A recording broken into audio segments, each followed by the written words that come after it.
One moment, please. Oh yeah, there's my remote. A year of so many firsts, but here's something we can all enjoy. The Gander Trucks Road Racing at Daytona. And it is an absolutely beautiful day. Mix of sun and clouds. Temperature up about 90 degrees. And this is race number 3 of a full race weekend. It began on Friday with the ARCA race. Michael Self. How come every time I pay attention to ARCA, Michael Self has like a 30-second lead on everyone? Is that normal? It's ARCA, so I mean. Ew, he's hot. Boy, I like that trophy-centric one yesterday. We enjoyed here today. Great to have you with us, along with Michael Waltrip and Jamie McMurray. I'm Vince Welch, and it's good to be here with a couple of guys that have had some success on this road course in their own right. Michael? Oh, man, I had so much fun driving that Ferrari around the road course at Daytona. Jamie, when I came through the travel, when I saw those big, oh, Mikey did do the Rolex 24. Wow, I forgot. That'll get your attention. This place is very dramatic. I've come to the conclusion I need a fucking mouse pad. That's a random thought, but mouse doesn't want to work right for some reason. Then again, it's a cheapo, like $8 Walmart mouse, so I'm not surprised. A bunch of great drivers and great friends. It's an incredible celebration.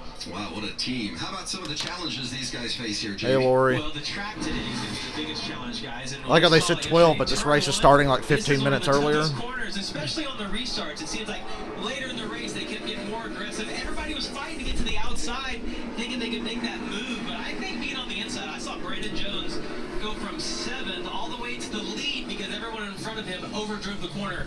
And then we had this backstretch chicane. This was incredible yesterday to see how tore up some of these cars were. If you missed the chicane, or if you, it's like we shouldn't have splitters on these race cars, and that wouldn't happen. Watch this car right here. But that's beating a dead horse. Flips, guys, when he hits that splitter, digs into the ground, and then we had 2 cars almost flip over because they've got a splitter. If you decide to not bail on that, it can end your day. And this is the final turn on the racetrack, the chicane that they added. Got those curves from Charlotte Motor Speedway from the Roval. We see a big lockup right there. Ordered them straight from Charlotte Motor Speedway. I think you're better off to do that than try to hit those curves. He stutters more than I do. And guess what? Look at that. The sun is out, not a cloud in the sky. Are we really in Florida? Blind leading the blind, I guess, when you go in the corner. It's going to rain during the Cup race. If it's not raining now, law of averages say in Florida it's going to rain in the Cup race. It's only a question of when.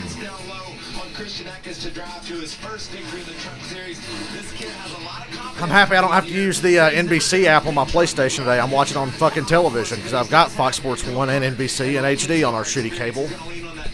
So I don't have to use the PlayStation for anything. Wow, a NASCAR stream where my PlayStation is not on. This is a first. Todd and Phil did about how good he is on the road courses. So I think this 23 truck is poised to get his first victory of the season. And if he doesn't get it done, like the boys back in Charlotte said, it could be Alex Tagliani. Tags, as we call it. Oh, yeah, Tagliani's in the 51. I was excited about that last week, and I completely forgot about it. Jamie, this will be the guy you'll have to beat, I believe, today. Yeah, certainly the most experience from a road racing variety is Alex Tagliani. And he spoke earlier with Alan Cavana. Vince, you saw it. The stats, the numbers, they speak for themselves. Old tags. We're talking about Alex Tagliani.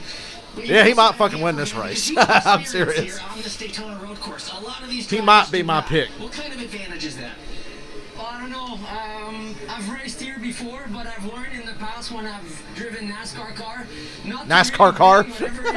See, even he got it right. He didn't call them NASCARs. And drive these cars. Braking zone, a lot of things require like different driving.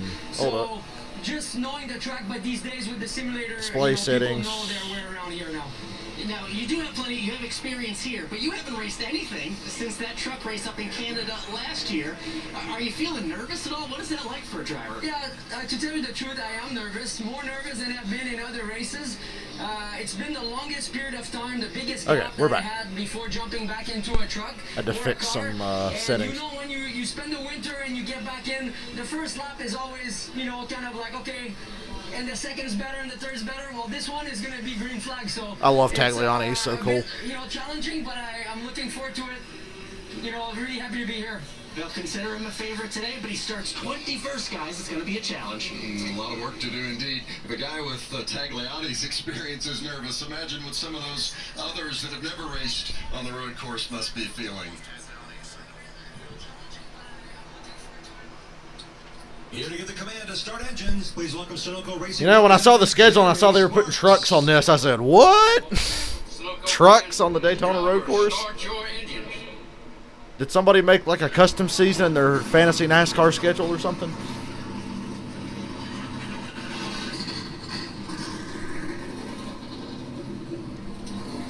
No matter where we're racing, that rumble of the engines fire. Oh, shut up, Vince.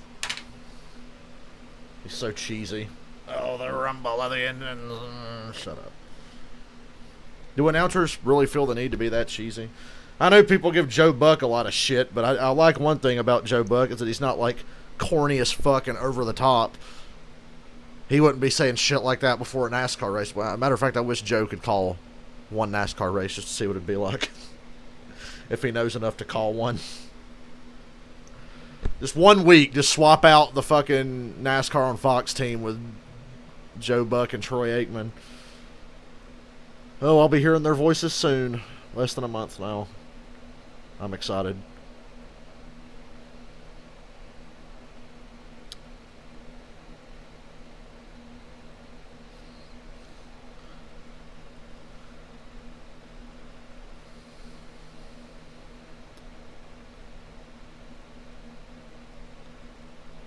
Cole Custer needs to fire his social media guy. He tweeted a GIF of the Daytona road course, but it's not the correct layout. It doesn't have the chicane there on the front stretch, so somebody should get fired. No, not really.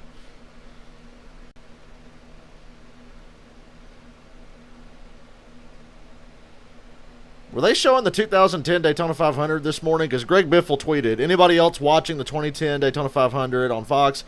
I think I'm going to run 2021 Daytona 500. I wish Biffle would get a ride for Daytona. I wish Biffle had a full-time ride that was, like, worth a shit. Like, if Biffle could somehow come back and make Roush a 3-car team or RCR a 3-car team, wouldn't that be just swell?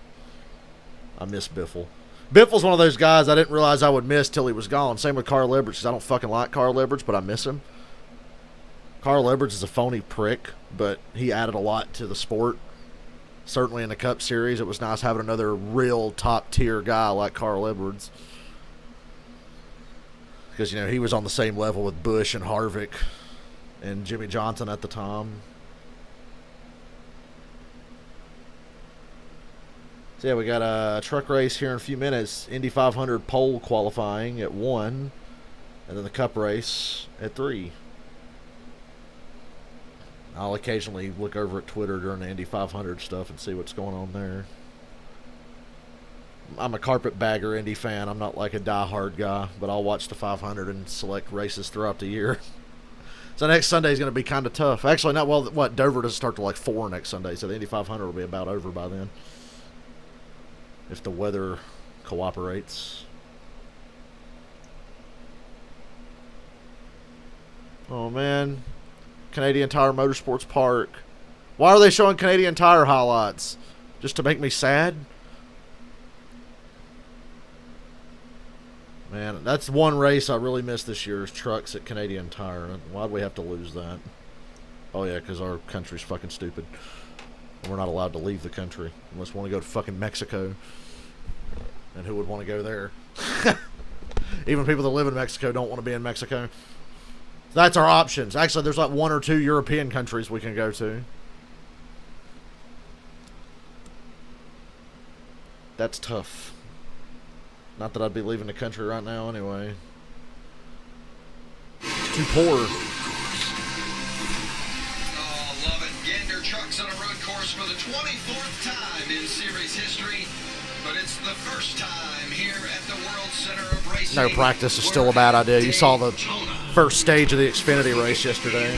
RV and Outdoors track description. Bad idea. 6.1 miles in length, 14 turns. Some of the drivers have told me they'll be shifting upwards of 20 times around this road course. It's the first time they've been on this track, and the place was built in 1959, Jamie. A lot of history there, Michael. I'm going to talk about the race analysis. It's a pretty short race when you look at it. It's only 44 laps long, but it is a long track. The stage lengths look short as well at 12 laps, 13 laps at 19. Each lap takes 25 years, however. It's almost like Road America. This road course is over 3.5 miles. We saw massive lap time fall off because of the track surface and the tire they brought today. Caution comes out late. I think we see guys put tires on. Hey, earlier in the show, we looked at the list of drivers who've never run on Zane the Smith and Christian These Eckes. two guys who are on the front row are on that list. What's that mean? Alpha is Moffitt. Brett Moffitt is one of our favorites. We talked about him a lot. I'd say Moffitt or Tagliani. I'd have a hard time picking. As is Todd Gilliland. Although, yeah, Gilliland almost won Canadian Tire, Rafael Lassard. so it wouldn't surprise me if Gilliland won.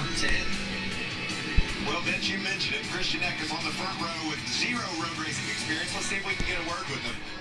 Hey, Christian Eckes, Michael Waltrip, Jamie Murray, and the boys in the Fox booth. Do you copy, my friend? Apparently not. Boy, if NBC struggled covering this road course, how bad do you think Mikey and the boys are going to do here? Well, it's not as easy as it looks like. Hopefully his day goes better than that, Mike. Oh, darn. I wanted to talk to Christian. How do you feel about going in the first turn with zero experience in a road course? Well, we didn't hear Christian's voice, but I bet we hear Alan's voice. Awkward. Yeah, you got me, man. I'm down here on pit road. You got I'd be worried there for a minute. guys. Down here. I know it's really hot though down here in Daytona. But something to remember about this race in this field: there's only one driver in the field that has a truck victory on a road course. That driver is Brett Moffitt. He will lean on that experience today. It's why a lot of people think he may indeed be a favorite. But what he's also leaning on is what he learned in the Xfinity Series race yesterday. He said he watched the whole thing and told me small mistakes lead to huge consequences on this track. So expect him to take it easy. My gut says Moffitt, heart says Tagliani. To get another road course win. And it's because I know Tags is in a good truck. And including Brett Moffitt and this man, Alex Tagliani. Yeah, he's going to start in the middle of the field, Vince. It'll be exciting watching tanks come through this mess. And we're going to get to watch his feet. You got to have fancy footwork in order to be successful on the road course. You can see him there pushing the clutch, coasting a little bit. He'll have his feet all over those three pedals, Jamie. Yeah, it's one of the best views you get to have on the road course is seeing the drivers work the pedals. Look, here's Brett Moffitt. Alan just said it dominated that race in Canada last year. I think the thing I'm looking forward to him is we see him drive one-handed at an oval. I can't wait to see what he's able to do on a road course. Well, there's underdogs and there's favorites, and there are those that we picked to maybe win this thing. Who you got? Oh, I got Tagliani. I can't go any other direction. I agree with Brett and Todd on their favorites as well. Tags just has the experience and knowledge, and especially if it comes a little bit of rain. God, I hate the way he says especially. Conditions. That's my guy right there.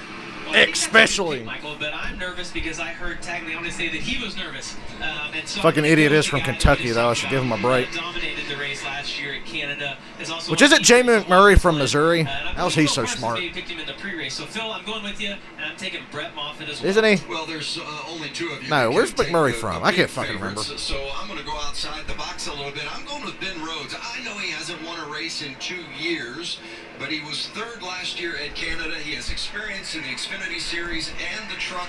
Well, we're not in Canada courses. anymore, Toto. And I think the drought comes to an end. I think that experience is going to pay off at Rhodes. Way to waste your pick, Vince Welch. How about you, Alan?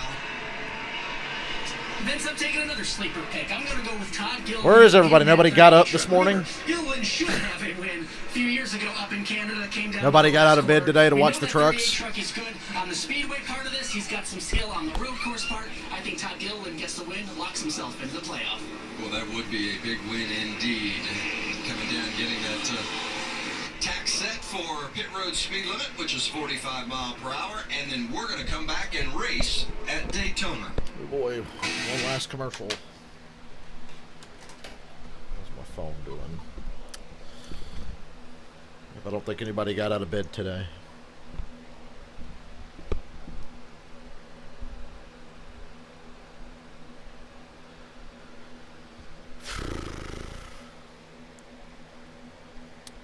The 42's having trouble firing up, apparently. Or he was. That was 5 minutes ago. I just got back on Twitter to look around.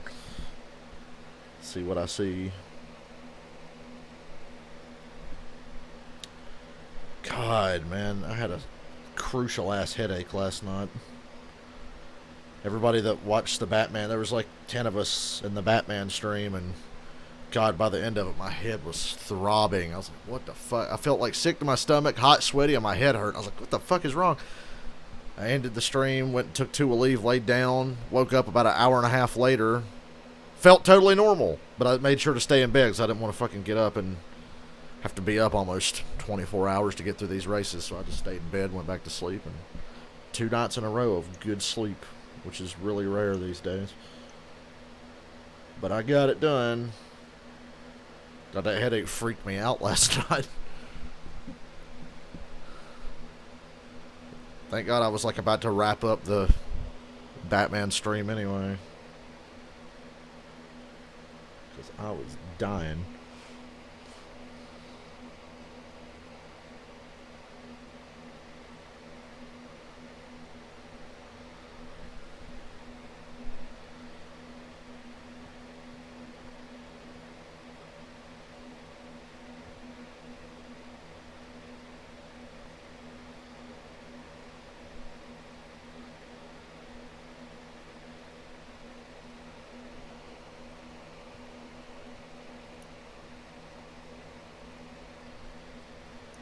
Nothing worth looking at on Twitter.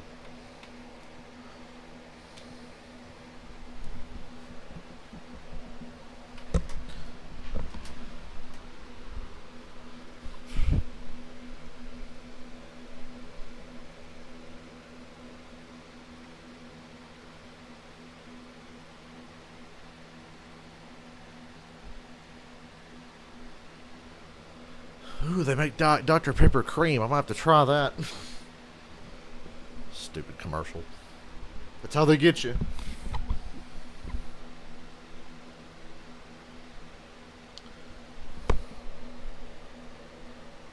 Oh, yay.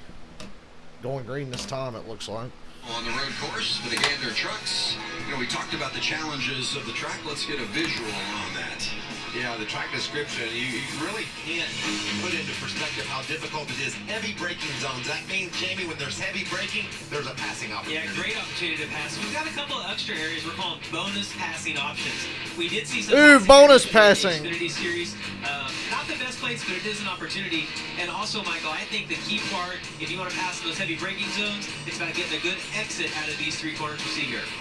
And you know that exit is set up by your entry. If you mess up the entry, then you're going to be out of rhythm and out of timing on the exit, and that's really important, especially when you hit this high bank area. They're coming off turn 1 and running all the way down near the end of the back straightaway. Zane Smith, Eckes, Moffitt, Hill, You know, guys, the one thing that I'm Anchorman, like Gillen. right now is that there's no weather as a factor. If I'm a driver and I'm like already kind of nervous about being in a new track, I'm just thankful that that we've got dry conditions and we don't see weather. I love that racing in the rain on the road course is a normal thing now. Remember at Watkins Glen that one year, NASCAR was like, we'll race in the rain, but Jimmy Johnson and Jeff Gordon went to NASCAR and bitched and they postponed the race till like the next day. I remember that. I got so mad. That was like 2011. Jimmy Johnson and Jeff Gordon, yeah, racing in the rain. Yeah. So NASCAR was like, okay. Why does Rafael Lessard have Kevin Harvick's 4 on the fucking stand? Do you see that?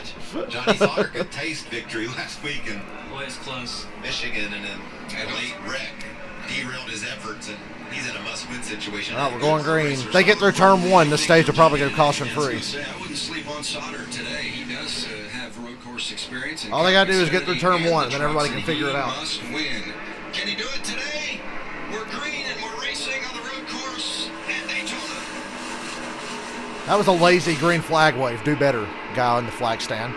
Boy, Zane Smith's really driving in deep, isn't he? Whoa, he drove in too deep. Look out. Smith missed it. Woo, he barely missed that tire wall. I noticed he went flying into turn 1. He was like half a second ahead of the field, and he definitely flat spotted the tires there. Moffitt takes the lead. Jesus Christ. I thought Zane Smith was going to hit that tire wall there. He barely missed it. Jamie, you talked about it at the Holy Open, shit. Turn 1 can create a lot of issues, and we saw that from Zane Smith, jumped out from the pole. And I really hope the Cup guys are paying extra close attention, especially Kevin Harvick. He's got to start on the pole. And you kind of get some reference points for braking, and it looks like Zane just simply overshot that a little bit. Some of that, Michael, just a little bit. Overshot it a little bit. He was like out of here. He's said he was nervous. Zane had to be feeling the same thing. He almost went to the other side of the racetrack. Just a mistake there by the kid. I told you he had momentum, Vince. He rolled into that corner like he rolled across the checkered flag in Michigan. I carried that momentum right to Daytona. Let's watch it again. This replay is going to be hilarious. Look at this. He did a great job. I was like, yeah, he's driving in deep, isn't he? Just got into the corner a little deep. He knows he's in trouble right here. And I'm with you, Michael. That left front tire locked up. Backstretch chicane for the first time coming up. It is on the high banks. That could be a real issue. And if it's got a vibration, I would go ahead and pit and get a new tire on that. Don't tear it up. You know he's going to have a good truck today. Tyler Ankram's in second now. Eckes third. Ben Rhodes, well, Ben Rhodes about to be third. Give him room, Eckes. Damn, Eckes was trying to block Rhodes onto the apron. Up on the high banks. And he didn't just ask for it. He knocked on his tailgate. They give him room. He's there, brother. Mix there of Daytona Super Speedway, Daytona Road Course, where you saw Todd Gilliland giving Christian Eckes. This is a great road course. It really is. You don't want to use too much of those curves. You saw. Hey, we're gonna make it through lap 1 without a caution. We saw a little bit of contact there. Rhodes is driving like an ass, but so is Eckes.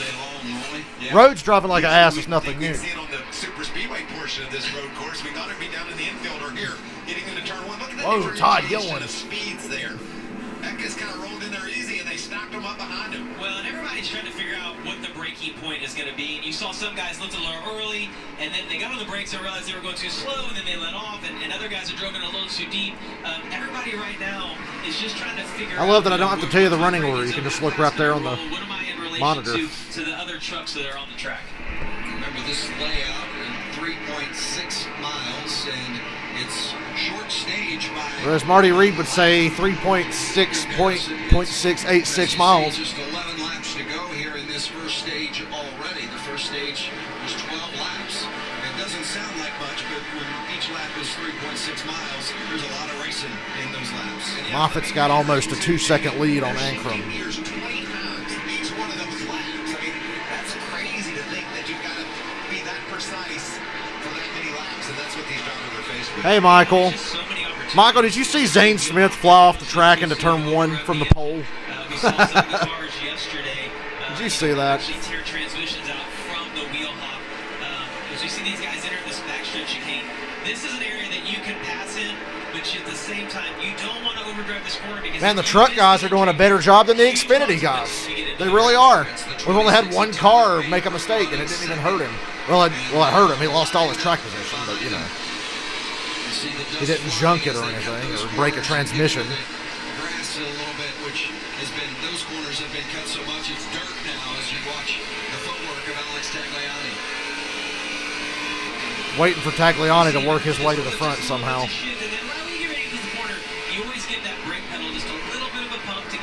I presume he's using Kyle's Cup crew, I would imagine. A little bit of throttle as he's going to downshift to kind of time the engine out, sort of go into gear. And clearly, this thing hasn't driven in a year, so he's trying to get acclimated to all these things, find his shift points, feel the transmission out, feel the brakes out, see if the brake balance is where he wants to be. This turn 1 that we're heading into right now, this is a first gear corner, so really slow corner, Michael. Yeah, you know, with Alex, he's taking his time. I like this methodical approach he's using here in the first few laps of this race. Oh, yeah. So you'll get to see most of the Cup race. You get to see all of it if there's the inevitable lightning delay. I'm sure there will be. And runs through that portion of the course. Yeah, we got another first gear corner right here, guys, and it was really hard to put the power down. You see 10 laps to go in stage 1. We're only 2 laps in. Go ahead and throttle up. As we approach this kink right here, this is a really fast corner. And the consequences here is that we saw Noah Gragson yesterday get the right side on that outside curve and end up losing it. It's super fast, a little bit of wheel hop as you head into this next west horseshoe. And I think, Michael, that this turn 6 right here that we're approaching, most wheel hop that can happen on the track is right here. It's a really rough entry. Yeah, and you have to remember too, guys. 2.5 second lead for Moffitt now. You're going left. He's going to hit the bank turns here. The body is really taking a lot of abuse. Side by side for second, Ankrum and Eckes. Like I said, Moffitt's gone. Where you are, if you don't have any road course experience, it can catch you off guard. Christian Eckes making the move. And Eckes up to second now. For second, and second a familiar spot for Eckes. He's finished there 3 of the last 4 races, but how about Ankrum in that 26? Well, that's some green-ass grass on the backstretch of Daytona. That is pretty. Remember, he had a tough time in Canada. Am I getting old? I officially noticed how good somebody's lawn looked. Because that grass looks green. Really green. On the radios, we're asking, the spotters were asking them, do you want to hear inside or outside? Do you want to hear left or on your right? Different language on a road course from these drivers. Oh, you can see Austin Hill, he was getting all up on those curbs and lost some momentum. That was a pretty dramatic bounce there. Brett Moffitt had about a second and a half on the field, Jamie, but Christian Eckes has cut right into that lead. Moffitt's slowed here as of late. Yeah, and I've liked. Wow, he lost 2 seconds that lap. They said Moffitt was 2 seconds ahead. Now he's only half a second ahead. Oh, here's why. Coming off of 4, going into the front stretch chicane. Oh, he missed the chicane. Well, he didn't miss it. He stayed in it, but he lost a lot of time. That's how he lost it. Good job, Fox. NBC would have never shown that. I never thought I'd be praising Fox and shitting on NBC, but if you watched the race yesterday, you will know.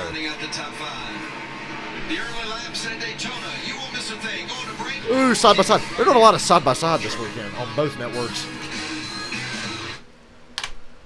They really need some new music, though. Bring back that Speed Channel music. Why don't they keep... They own that. Why don't they use that?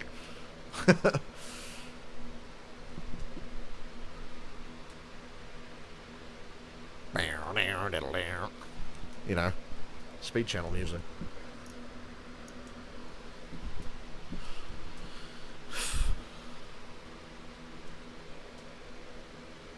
And Sheldon Creed's in 4th. Just now starting to notice everybody behind the front pack there. Well, they're a lot closer together than they were at the start of the Xfinity race. God, them guys in the Xfinity race were just fucking lost. It's been that way for several years now. The Truck Series is in much better shape competition-wise and talent-wise than the Xfinity Series is. But the Xfinity Series has consistently been the best show all year. Trucks have disappointed at times as far as just putting on a show, but Xfinity every week is like a wild mess.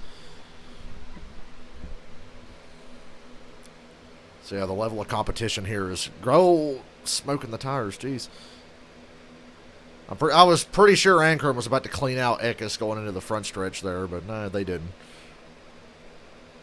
God, it's so weird to see them so slow down the front stretch at Daytona.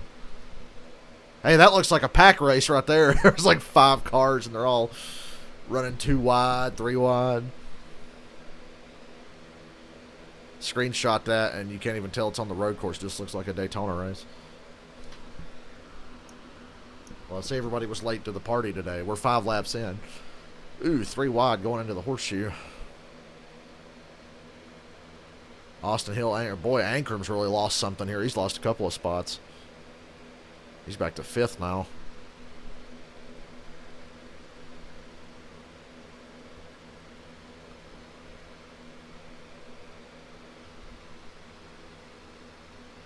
And he's getting passed by Lassard in the other horseshoe. That's all I know to call it. I can't remember which corner they're in.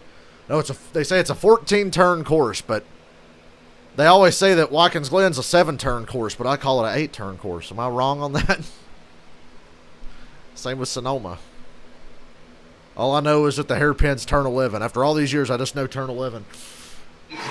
I can't be bothered to count the other corners.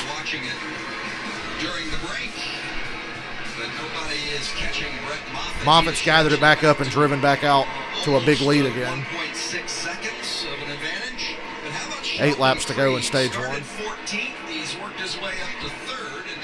The truck guys are totally showing up, the Xfinity guys. The Cup guys will be fine. Come on. The Cup guys are going to put on a great race, and it'll be a lot cleaner. I'll say that now. This is what happens when you get a race without dickheads like Herbst and Gregson in the field.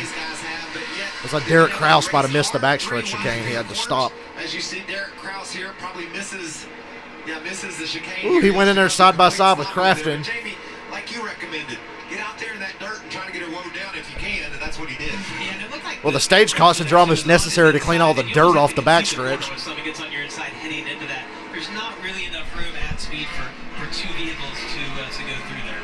Kraus was 9th, and he's dropped back to 18th. When you do miss it, Mike, you pointed it out, when you miss the chicane and you get off all 4 wheels off the racing surface, all 4 tires off the racing surface, you have to come to a stop before you can continue on. And if you don't, that is an even bigger penalty. That would be a drive-through penalty. So if you miss the chicane, you certainly got to come to a complete stop before you continue on. Boy, the battle from third on back is really close. You got like 6 trucks right on top of each other. How quick they put the power down. And, based on what we saw yesterday, every time we have a restart from here on out, they get more aggressive because they get those certain points figured out. And it's kind of fun to watch here because you just saw Todd Gilliland drug it really deep to that first horseshoe, and he paid the price coming out, but they're just trying to learn, like, where can I gain a little bit? Where's Sheldon Creed faster than he has me? How's he able to do what he's doing? And I'm with you, Mike. I think Sheldon Creed kind of be a dark horse today. He finished 4th at Canada last year, and we don't really think of any of these truckers as being road course racers, but some of them clearly are yeah, there's a real lack of road course specialists in this series. Creed has had a tough few weeks since that win in the rain-shortened event at Kentucky. He was 30th last week in Michigan, 26th the race before at Kansas. He's driving for GMS, the team that our leader Brett Moffitt drives for. Those trucks have been really potent all year long. Saw the big win by the 21 truck of Zane Smith. Just an update from for Smith. You see he's down there. He's down at 17th position. How soon can us peasants that don't have iRacing get this track in a NASCAR game? There he is in that beautiful blue. Because it looks like fun. Margarita mix on the side. He has done a nice That's a job. beautiful paint scheme there. Mikey's right. Zane Smith. That's a beautiful truck. Is it vibrating? What kind of shape does he have? Yeah, I think if it's made this long, he's probably okay. And I'll just tell Zane Smith, everybody has been a part of that. I did it 1 year at Sonoma, set to the pole, and completely missed in turn 1. So it happens to everybody. Alan? Jamie, just taking a look at Ben Rhodes holding his own there right in 7th place right now. But look at that truck. The 99 you're looking at on the track, that truck is 15 years old. That is What? From 2005. It actually won a pole in New Hampshire for that crash. What? It won a race for Johnny Sauter in 2009. But it's Ben Rhodes is driving a 15-year-old truck. racing in the back of the shop. They're using it for a road course truck. And you can see it's holding its own right What? now. Ben Rhodes in 7th place.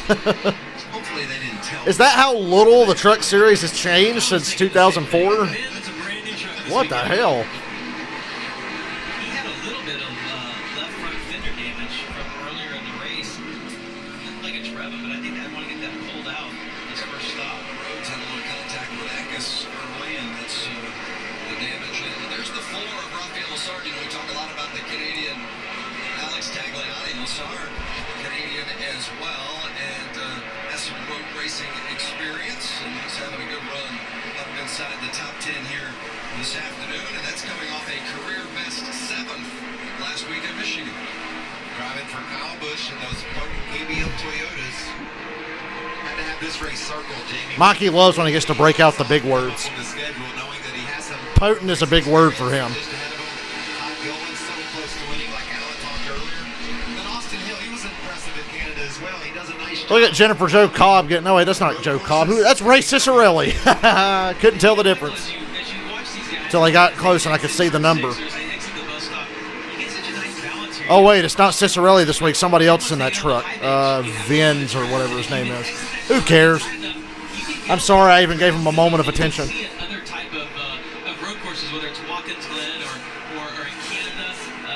So I like this course. I like the track. The fact that we've got some really slow corners, but also some real high-speed stuff. We talked about Lessard, and of course the 50. 5 to go in stage 1. The third member of that KBM stable is the 18 of Christian Eckes, currently running 2nd. These young guys have really leaned on Jack Hawksworth. See, that my leaderboard is behind today, but when I was watching the race on the NBC app yesterday, the leaderboard was ahead. So I guess the NBC app is like way behind most of the time. Our experience as well.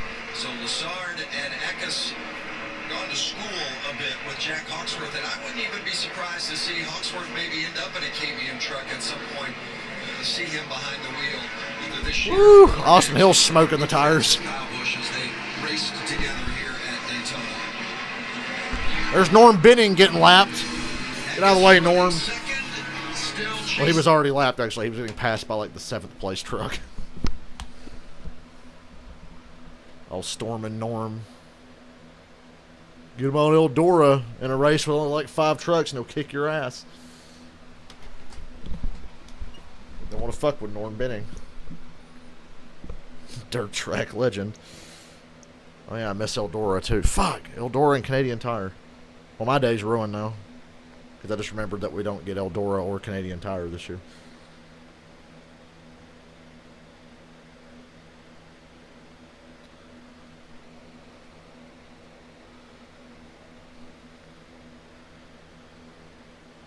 Yeah, according to Fox, Rafael Lessard now drives the 4 car in the Cup Series.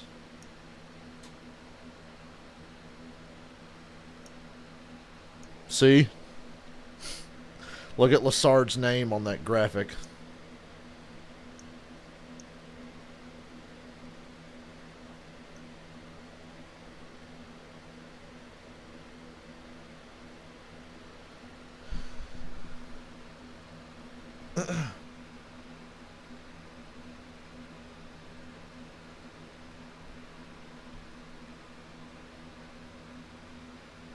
A lot of close racing today. Way better than yesterday at the start.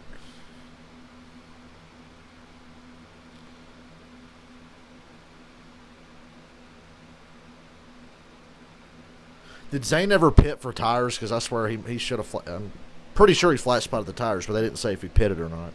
So I guess he didn't.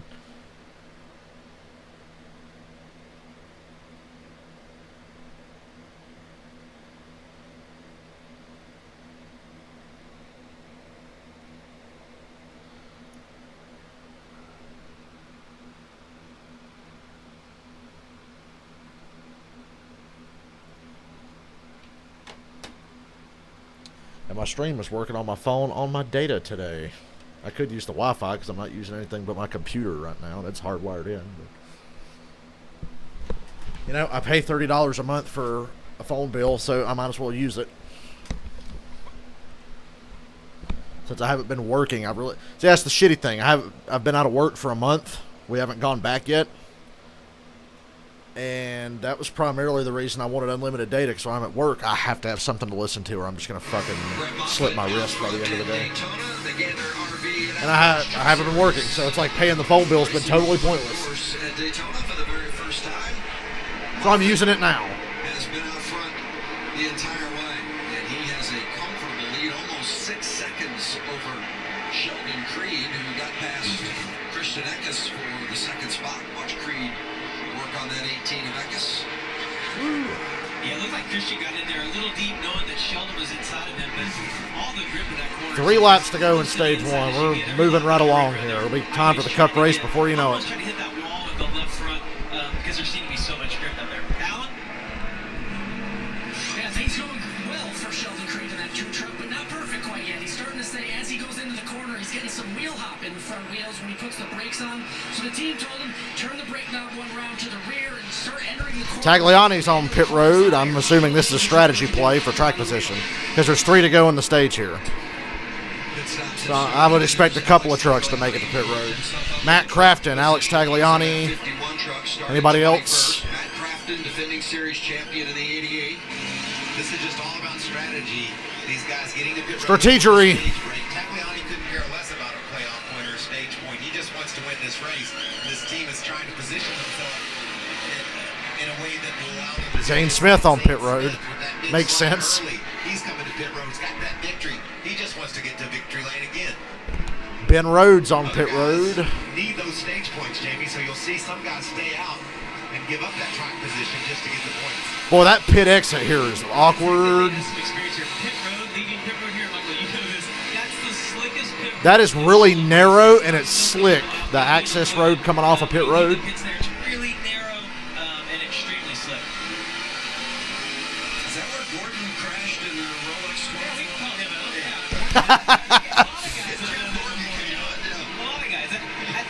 Let's say I know it wasn't Robbie Gordon they were talking about. I think he's doing kind of what I expected, right, Mike? I think the reason that he's a threat to actually win this race is not 100% because of his road course experience, but it's because he knows that he's got to get to the end. He knows he can't get himself in Oh, and around goes the 40. That's the 40 of Carson Hocevar, the 17. Didn't know who was in that truck, so that's why I just said the 40. Also the 42 is Mark Smith. You saw spun around there. Mark Smith. Caution's out for what? Sometimes that happens on our broadcast, too. Caution out with 2 to go on the stage. What's up? We get out of whack on him, but Oh, the 42 is stopped. Smith sitting still. That's going to bring out our caution. Is that thing stuck? It's not stuck, so I'm just assuming it doesn't have any power. Here at Daytona on the road course. So Why are there not local yellows? road course racing and sports car variety. There's a lot of local cautions, but not here. It's full course caution as you watch. We really should work on them local yellows and make that a thing. It would save us a lot of The time. beauty part of hitting early on a road course, Jamie, you get on and off pit road without going the lap down. Now those guys that pitted I think everybody will stay out here, and then the ones that didn't pit early will be forced to pit under the caution for the stage break. Yeah, I mean, the guys that did not pit the lap or two ago, they clearly are going for the stage points, and they're gonna have to stay out right here to get the points. I don't mind that. I like differing strategies. We're going to mix it up as we go toward this checkered flag. Strategy. We're gonna see Brett Moffitt now get back in traffic a little bit. We're gonna see really how good his truck is. I hate the cautions that aren't for a big pile up. It's always like, oh, there's a car stopped over here. So we got to slow down the whole race to get one guy off the track that didn't even hit anything. Moffitt's one of the 6 drivers in this race that was a winner a year ago. Give me one moment. I'll be right back.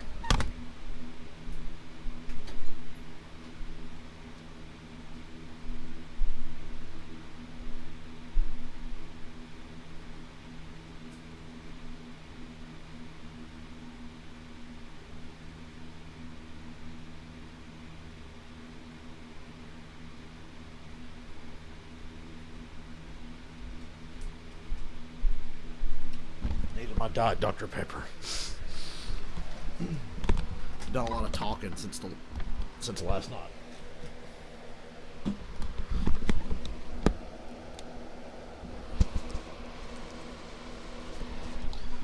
Nobody ever tells you how hard that is about being a streamer. It's not that hard, but talking a lot.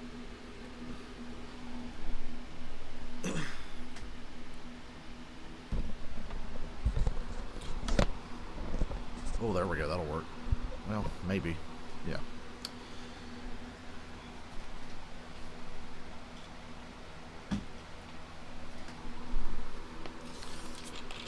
Second day in a row, we've had a dumb caution with like 2 laps to go on a stage.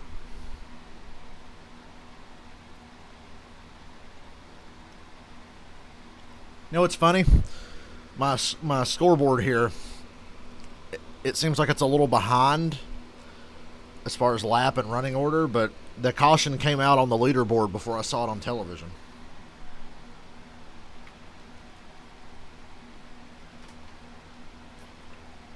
That's weird.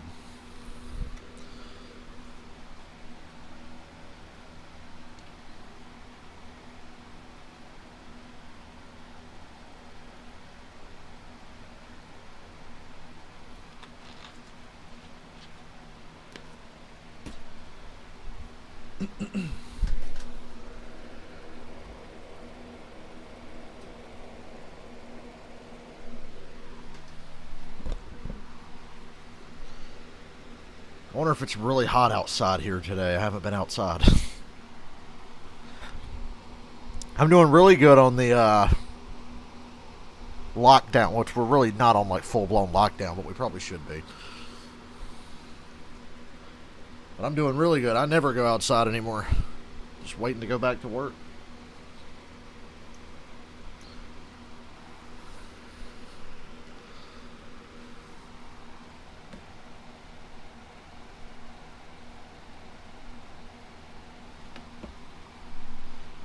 So, does anybody miss the blue screen? Should we just go back to the blue screen next week? Is this leaderboard thing done? I'm kidding. Ooh, that commercial just showed a guy getting water on his laptop, and it gave me a heart attack because I love my computer. I might hurt somebody if anything ever happens to my computer, and it's not my fault. Fox still missing. course, the championship fight between two-time former world title holder Sean Porter and Germany's undefeated Sebastian Formella making his USA debut. The championship bout begins 8 Eastern, 5 Pacific on Fox and the Fox Sports app. It's next Saturday. Exciting. What a beautiful day here at Daytona. It's a beautiful day. Yay. Just the way you'd expect in Daytona, Florida in August. 90 Daytona is like. So now that they've had 10 laps of practice, Yeah, you got to think about that too, because road racing. they should be ready to go race now. Absolutely. I talked about the stress on the body. You add that heat and shifting gears all day long, that'll add up on you. Stage 1 coming to an end. Under caution, so I guess Brett Moffitt wins stage 1. Under caution. The stage 1 winner winning the stage for the fourth Moffitt, time Creed, this Eckes, season. Hill, Gilliland, Rhodes, Ankrum, Tanner Gray, Austin Wayne Silk, Derek Krause. But decided with this strategy to stay out and collect those Valuable points. so that they can be in a more confident position as we race toward the cutoff to make the playoffs. You know, the one thing we saw yesterday in the Xfinity Series race was Austin Cindric kind of dominate the beginning of that. And I don't think he was worried about getting back in traffic because his car was so good. But as the race goes on, everybody learns a track. They get their trucks a little better. It gets harder and harder to pass. So it's going to be fun, though, to see him try to come back up through here. And as you remember at Canada, they rolled the dice. Before the second stage ended, they pitted and got their service prior to the stage ending. That got them out front at the end, and they were able to drive away. But they were really close on fuel. It'd be interesting to see how these crew chiefs play that final pit stop. When do they decide to get that gas, and how can they get all the way to the checker with the most efficient pit strategy? That'll come into play. And here is that win at Canadian Tire Motorsport Park. And he was on fumes. Mo Park, as they call it. At the time, Jerry Baxter afterwards, he said that burnout was about all we had for gas. And Jerry was really happy to see him able to do the burnout because he didn't know how close he'd cut it. Moffitt a winner last year, but as I mentioned before going to break, he has yet to get that win here in 2020. Here's some team radio from the 23 camp. It just took me a few laps to learn the course, but I mean, I don't think it's bad by any means. It was there once I figured it out. Got pit for. I think that radio, Jamie, plays perfectly into the point that you made. He figured it out. He's up front. Who in the back of the field could use some strategy during this caution here and has done what Brett Moffitt has done? We saw some really fast lap times late in the run there from a couple of trucks, including Alex Tagliani, that is back in the pack but now has that track position. Yeah, and being out front is much easier to learn a track because you're not dodging all the other carnage that's going on and other people braking. And when you're out front, you get to kind of pick your own markers, especially in Brett's case, he had that little bit of a lead. I mean, you can try a few things. We saw him overshoot the last chicane. If you make a mistake, it's okay. You have a big enough lead that you can make that mistake and still be out front. Rudy Fugle, the crew chief for Christian Eckes. Fugle, one of the most successful crew chiefs in series history, currently tied for second all time. And Look at the tire tracks on the wrong part of the chicane where guys have slid through and missed it. Were the others that got stage points in stage 1 as Moffitt comes to get the green and white checkers, making it official. His fourth stage win of the season. That's a nice way to pick up a playoff point. God, this caution just had to end under yellow because they had to come by start finish here to end the stage, and they got to come all the way back around and start pitting. We'll come back. So they better open pit road next time. Get on pit stops. When we come back, Brett Moffitt, the stage 1 winner. Oh, jeez. Still not as bad as Road America when it comes to cautions.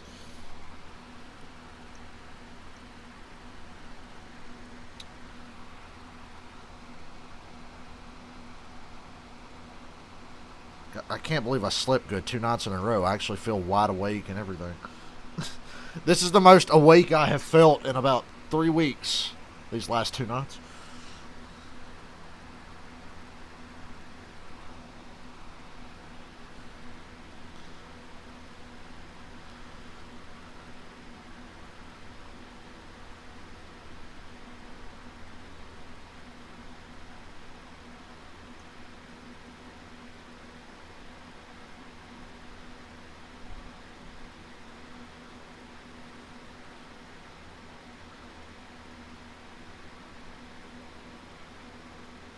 Hey, is Angela Ruck in this race? Let me scroll down the line. I didn't even know she was in this race, or if they were smart enough to take her stupid ass out of her truck today and put somebody else in. Why is Stuart Friesen in 33rd? What the fuck is that? God, he's had a bad year. Natalie Decker. Well, I don't see her name in the top 10. No, I guess Angela Ruck ain't here today. Because if she was, she'd totally be in the top 10, right?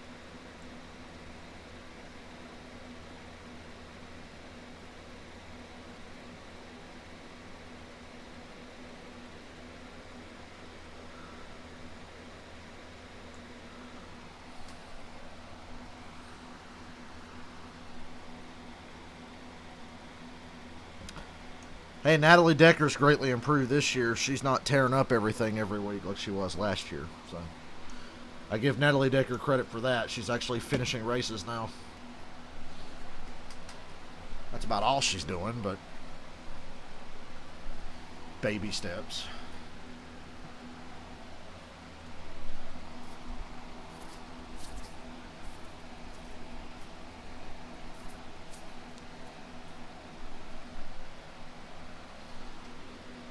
So next week's Dover. You think the choose rule at Dover is going to be interesting? Choose rule at Daytona again in a couple of weeks when they go back is going to be crazy.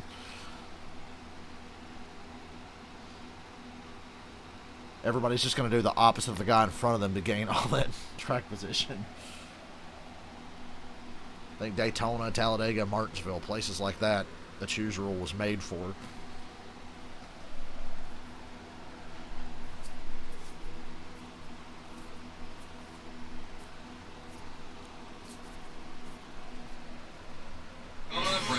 The stage 1 winner.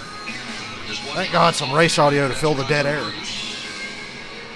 As this is the first race of the Triple Truck Challenge, the winner today gets an extra $50,000. And if you would happen to win 2 of the 3, you take in $150,000. And if you win all 3, how about $500,000? I'll tell Vince, these truckers, they ain't rich. I mean, they're working for a living. They ain't rich. They're just doing what they love to do. And that type of money can not only help out the driver make a little extra cash, but it also can help the team. Good to see Jen Jo Cobb back out. She'd gone to the garage for a while. Yes, so good to see Jennifer Jo Cobb back out on track, taking up space. Making races, qualifying on time when she had to. And today is her 200th career start. See, she had a 200 starts, God help us. It just brings a lot of heart and effort to the sport. Glad she got her truck fixed and get out there. I know these drivers, at the end of the day, Jamie, be honest, Boggle, these drivers would be a lot happier if she wasn't out there getting in the way. They certainly showed their ability to race here on the road course. Yay, pit road's open. Coming to pit road for looks like Eckes is going to be the leader after he this. Stayed out. There's been a driver change in the 00. Bobby Kennedy was not feeling well, got out of the truck, and Josh Rayon has gotten in. And there's Josh Rayon is in the 00. Just ahead of the 2 truck of Sheldon Creed. I like how Creed did that, Jamie. See, he entered that pit with an angle out, just in case someone came in that pit ahead of him, like that. The 33 of Brian Collier. He had room to get out. Cody Robaugh's truck is awesome. I think I say that every week. Grant Infinger, they had an electrical issue to change the ECU. That's a good looking TRD truck, isn't it? And there you see your pit, Ben Rhodes, and a 10 to... Looked like the 98 was a little hot. You saw steam coming out, and they're also pulling tape off the grill. Nice stop by Moffitt. Team did a good job, but he'll line up behind some other trucks, Jamie. The strategy is certainly taking place. Eckes hasn't pitted yet, and they stayed out. Which is shocking, because yesterday we saw this massive tire fall off during the Xfinity Series race. And today we're not really seeing any of it, and the 18 team is gambling here, and I like that. It's really going to shake everything up here. We mentioned electrical issues. Further detail, Alan, on the 98? Vince, they got to go down and check. Sounds like they already changed a battery, so it's either back up to speed. Hopefully no further issues for that 98. Similar issue, though, with 52 of Stuart Friesen, who's on the pit road. He also had a battery issue. That team trying to change an alternator here down on pit road. Boy, I'd stay away from that guy. I'll tell you that what. truck has the worst luck. The team is so frustrating for those guys. And then he goes and hops in Oh, his dirt something car, happened to runs over Friesen this top, week? cranks it up. well, they have talk about bad luck. The 52 hasn't been able to generate any good this season. Well, that was your regularly scheduled Stuart Friesen's having a shit year moment. Tune in next week for more. God, he was so good last year. Really the last couple of years. Yes, phone, I'm clicking Google. This Google Chrome. My phone didn't want to let me open my web browser.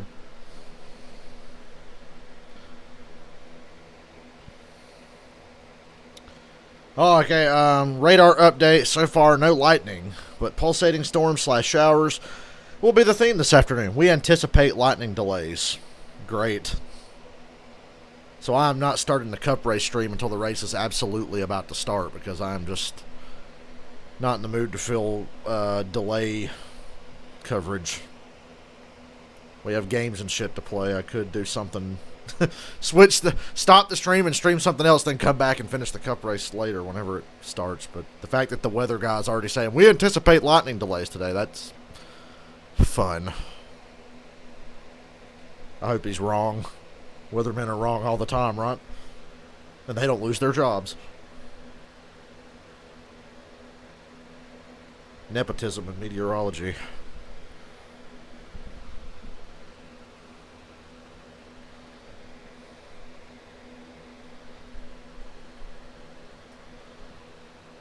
Hey, Washington, whatever you want to call them, fans. Alex Smith is cleared for football activity.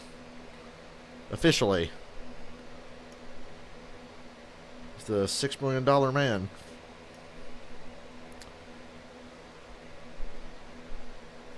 Here's something you can take to the bank with. If Alex Smith starts for Washington this year, they're going to be a threat to win their division, because the division sucks. Dallas is the best team, but they got a new coach. Philadelphia is good. But can they stay healthy longer? Healthy longer than 3 games into the season? The Giants, they suck, but I think Washington's better than people realize. Stop talking about football. Surprised I haven't got that comment before. I'm thinking about football.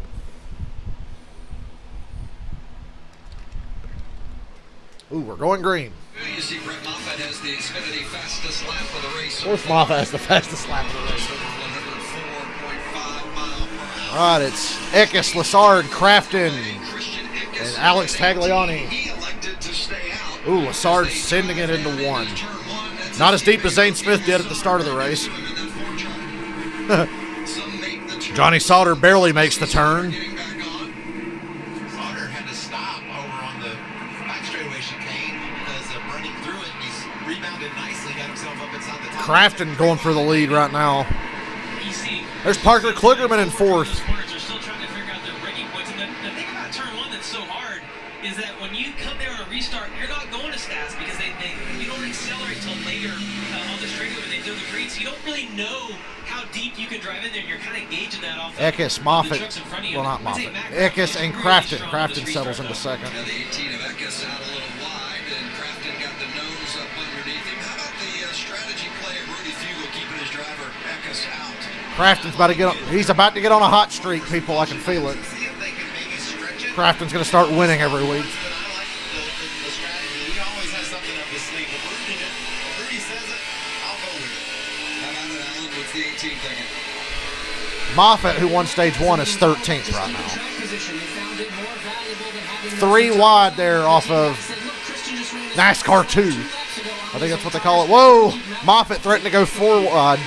Oh my God. What a run Moffitt had there. He almost decided to go 4 wide. Ooh, we got a truck in the grass. Woo, look out. Sauter and Gilliland. See, comes to a complete stop here.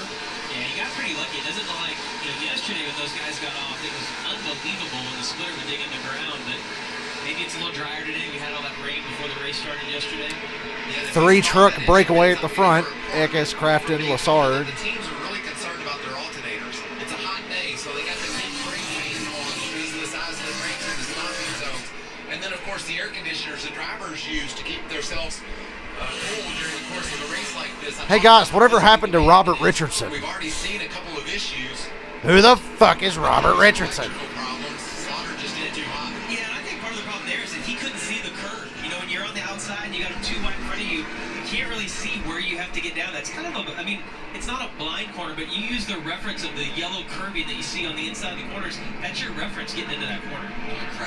Crafton underneath Eckes now. Eckes holding on to the lead. And there's Going down the straightaway towards the kink in the infield. As the Kyle Busch drivers are running both in the top 3. Moffitt up to Eckes 12th. now being challenged by Crafton for the lead. Can Got Crafton 4 get trucks, in there throw a and blanket grab over up? them. Or is Eckes That's able to awesome. hold on? Look at And that. Parker Kligerman 4 is trucks. moving. Crafton, Eckes, Kligerman, and Lassard. And Crafton takes the lead. What kind of track we go to? He's won Daytona. He's really good on the road courses. This is a great battle for the lead. I love watching these trucks at Daytona on the road course. Crafton out front. Lassard's going to take second from his teammate Eckes, and Kligerman is fourth with Sheldon Creed rounding out the top 5. You know, I mentioned Jack Hawksworth working with the young KBM drivers, Lassard and Eckes. How about you guys? Who helped you guys become better road course racers? Well, for me, my first year in the Xfinity Series, Boris said kind of helped everybody. And I'll never forget going to Boris said, I miss him. running a few laps, and Boris literally got in the passenger I see side of my debris car. right in the middle of the backstretch. Not a lot, but don't be surprised if they throw a caution for it. If things get too strung out, NASCAR's got that in their back pocket. Are you sure about this? This does not seem like a good idea.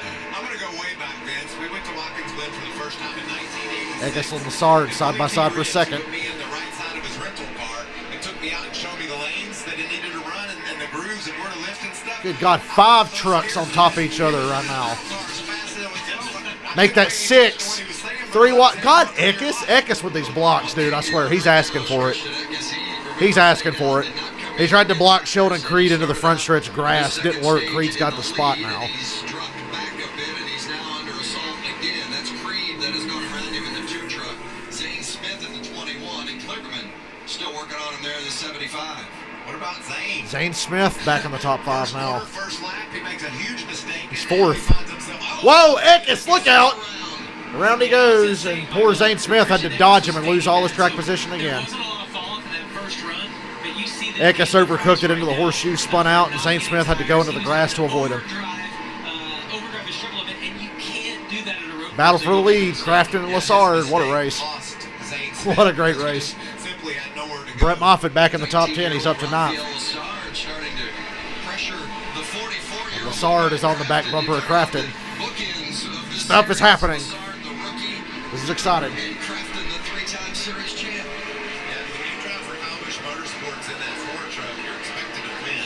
You either win or you don't get to keep your ride long. There you see Eckes around he goes. You know what I've liked over the past couple of days, guys, as we see Eckes going around here from the view of Alex Tagliani's. Tagliani had a great view of that. He gained a couple of spots. Get in the grass, and it hasn't necessarily meant the end of your day. It's a lot more forgiving than the Charlotte Roval. The Roval, there's just no room when you run off, and you're getting the tire barrier. Crafton and Lassard sliding through the chicane on the backstretch. The guys can get going as well. Even on the grass was like yesterday. You spin off, you get off the track, you get going again. This is a great battle we got with Crafton and Lassard. Lassard's clearly faster than he is.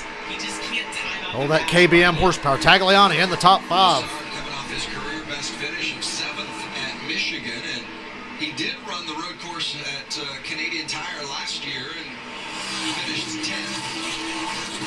But most of these tracks, of course, everybody's coming to this one for the first time, but most of these tracks, when you look at his season results, they've all been first time around for Rafael Lassard. If he starts going back to some of these places for the second time, his results are going to be better. Radio for Matt Crafton's team, the 88. Be one thing. This report thing is. 8 laps to go in stage 2. Haven't heard that in a while. Usually they're pretty clear these days. You want some booties on the next stop? They're making fun of Matt. They did. This kind of Brett Moffitt up to 8th. My feet are hot, and the team are having a little bit of a good natured fun. There's no clear cut. I mean, I guess you could say Moffitt was dominant, but it doesn't seem as lopsided as it was yesterday with Cindric. But he's never won on a road course. He's out front here at Daytona.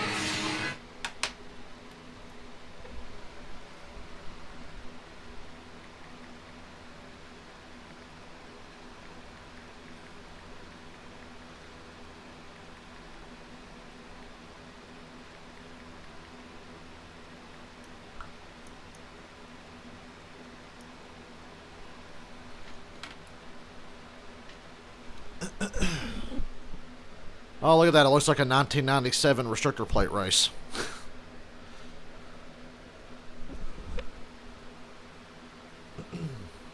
Creed's closing in on Lassard and Crafton here. Yep, he's there. Parker Kligerman's been fourth this whole time. Uh-oh, is that a tire rub on Derek Kraus, or is that something else? I can't see the right side of the truck, but he had smoke coming out of there.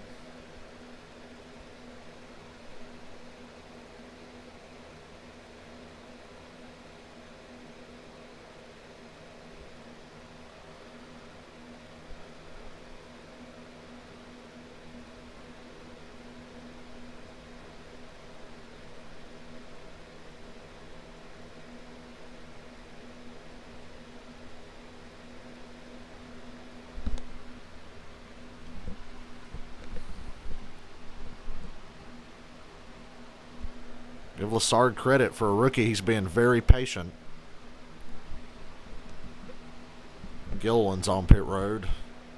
And they're taking a long time looking at the left side. He must have hit something or have a tire rub or whatever. Oh, Lassard left the door open. Here comes Creed. Oh, stays clear.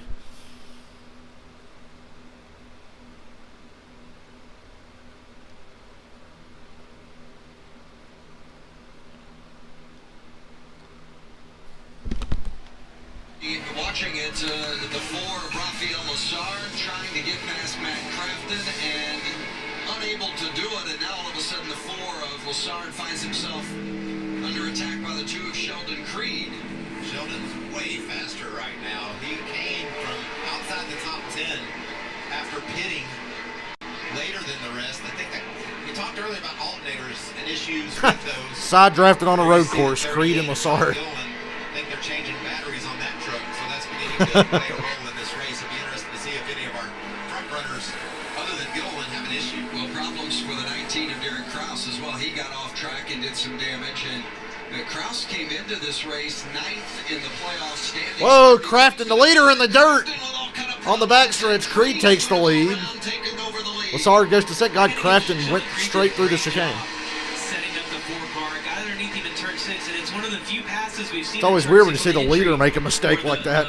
Vehicle on the inside doesn't wheel hop and get into that guy on the outside. We saw it yesterday with Allmendinger. So there's Creed taking second place, and Crafton, the leader, just misses the turn.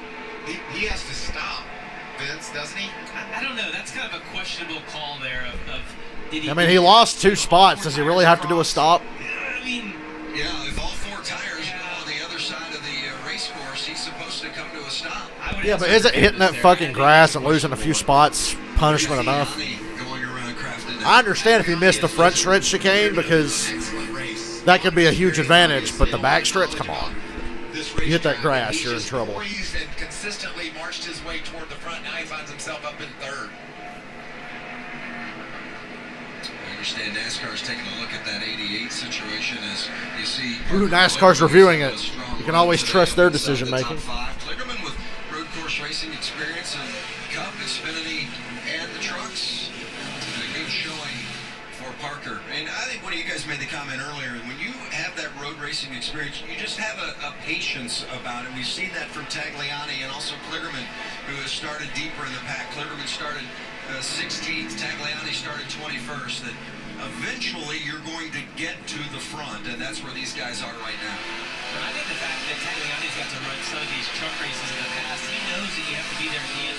We see a lot of guys come in and they're really fast, but they don't have the patience, and they get in trouble early in the race. But Tagliani's done a great job here of giving. Tagliani's 3rd now. Race. I think as it goes on, we'll see him get more aggressive. The other thing that we just heard is that Matt Crafton's not going to have to do a stop and go. He's not going to pay a penalty there, and I like that. I agree with it. The idea of having to do a stop and go is if you gain an advantage. Matt Crafton, you know, the nose dug in. Remember that call later today in the Cup race when somebody will go through the dirt and lose 5 spots and then get black flagged for still not doing a stop and go. Remember that, guys, what Crafton just did? Remember that. Or later in the race when the same thing happens.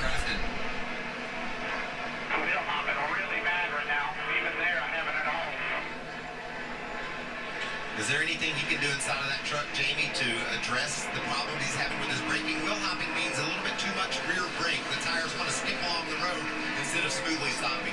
Yeah, I mean, you clearly can put a little bit of front brake in it, but when you put front brake in it, you lose overall braking capability. So they'll probably put a half a round in, around the front brake in. The only other thing you do is back the corner up, and that's going to get worse as you run. And it gets worse because the tires wear out, they start to lose grip. And this track is notorious for wheel hop because all of the teams, they want to run the most rear brake they can, so they have the most stopping power. Crafton continuing to go backwards. Austin Hill just passed him for 5th. And Moffitt just passed him for 6th. Hey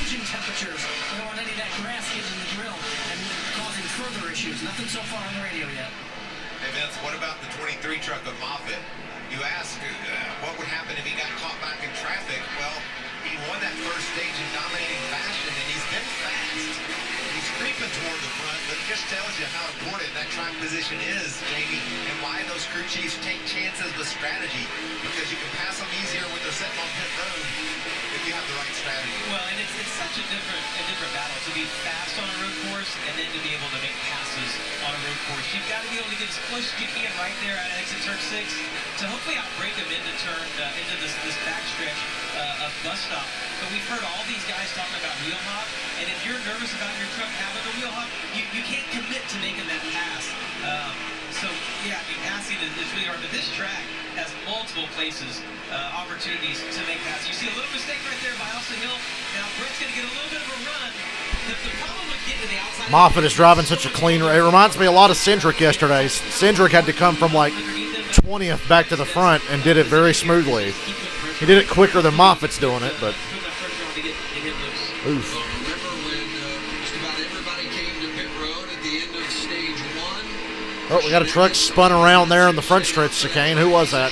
Restarted stage 2 from the front row. Had to work to get around Norm Benning there. But is coming to pit road to get service for the first time today. So splitting this 44-lap race in half. Moffitt looking around the outside of Hill for 5th. But he lost a lot of track position. Yeah, when he made that spin, that really hurt his plan. From our numbers, there was going to be a caution. Looks like there was a truck stopped and stuck in the chicane there. BD3 truck. Why is the truck just stopped? Like, Caution, but in my eyes, from what I've heard, 22 laps is a bit of a stretch. But Rudy Fugel's a gambler. He's gonna take that stretch. you got to think you're going to get some caution laps. It's been a clean race so far, but there will be at least 1 or 2 full course yellows after the stage end. You got to think. Because by stage 3, these guys are going to be so full of confidence. Somebody's going to just overdrive the corner and knock the wall down or knock somebody else into that. That guardrail will tear your shit up. We saw it yesterday with Alex LeBay and Daniel Hemrick. Unfortunately, Noah Gregson hit that very forgiving tire wall yesterday and managed to finish the race. Most unfortunate.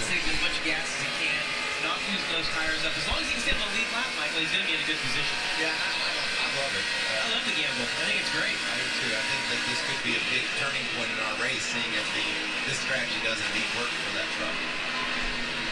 Sheldon Creed out front. There he is in that 2 truck. The winner earlier this season at Kentucky in a rain-shortened affair. Yeah.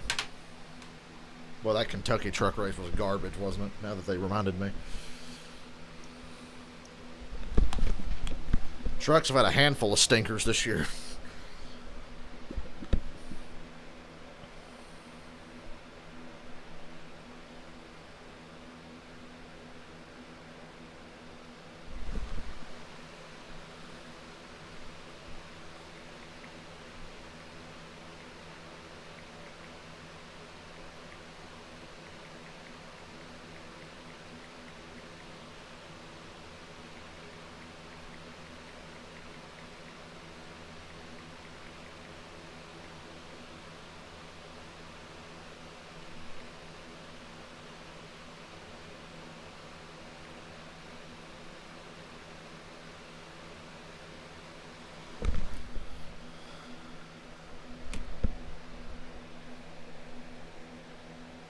Just tweeted my man Rakeon, woo woo.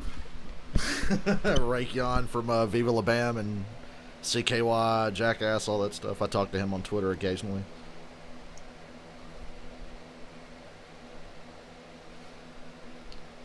My two favorite people to talk to on Twitter are Bernard Pollard and Rake. Because they're the only two famous people that'll talk to me. Raytheon's still famous to me.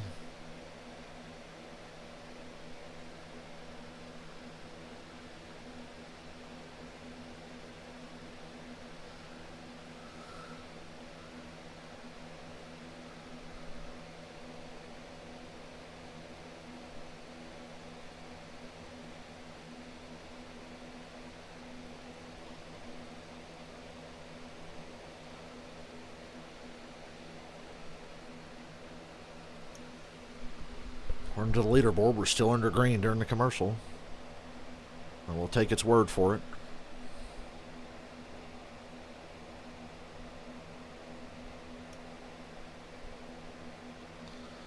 And I think groceries are here, so I think I gotta go carry some shit in a second.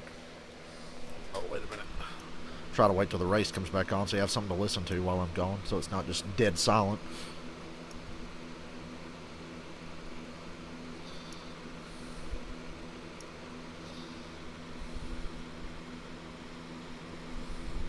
How's the race so far? Really good. Really clean, but really good. Much more competitive than the Xfinity race was overall. Although, the Xfinity race really had its moments in the race. But you remember how the first stage was? Today's been the complete opposite. Close racing all day throughout the entire field. Right now it's about as big a lead as we've seen, but that's only because about 3 cars in the top 5 just pitted. And now Austin Hill's up to second, but he's 8 seconds behind Creed, who was the leader before guys started pitting. So Creed's got a big lead now. 2 to go in the stage. The strategy pretty much didn't come. It's been a very good race. Because if the green flag stays out, everybody's going to make a green flag stop. And therefore, when you pitted, it doesn't return you dividends so much. So yeah, like the 18's just going to be shorter on gas than everybody here, so it's not going to work out for them. And the price you pay is if you're Sheldon Creed out there running laps and you want to put some gas in the tank for a possible overtime finish, you're gambling that the caution won't come out.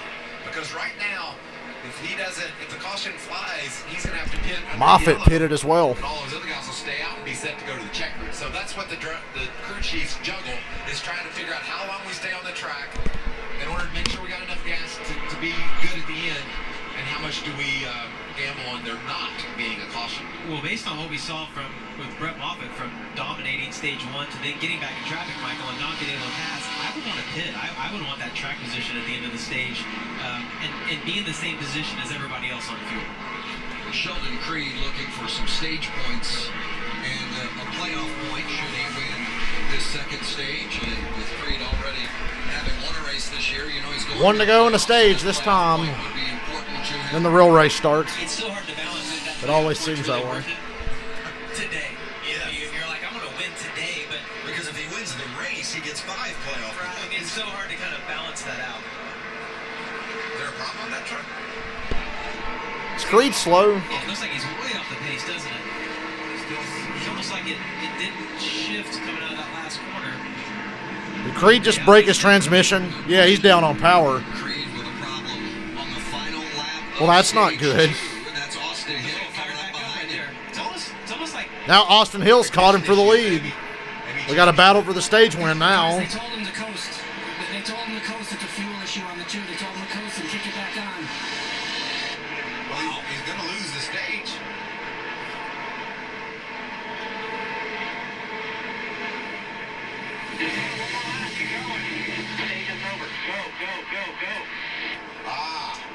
Oh, he thought the stage was over. He won the stage. He thought the stage was over, and he just fucking stopped. Now Austin Hill's on his bumper. it's the same gas, and they're like, nice. Wow. One more. All this makes Like Tyler Reddick at Homestead. Now Creed's got it. He's going again now. He's good.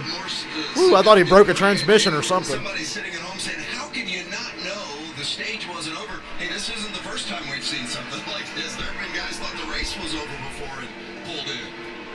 Yeah, I remember. Mark Martin. Mark Martin in that Busch race at Bristol. Pulls in under caution with like 1 to go, and David Green wins the race. When you do these broadcasts, how many people are watching? Hilarious.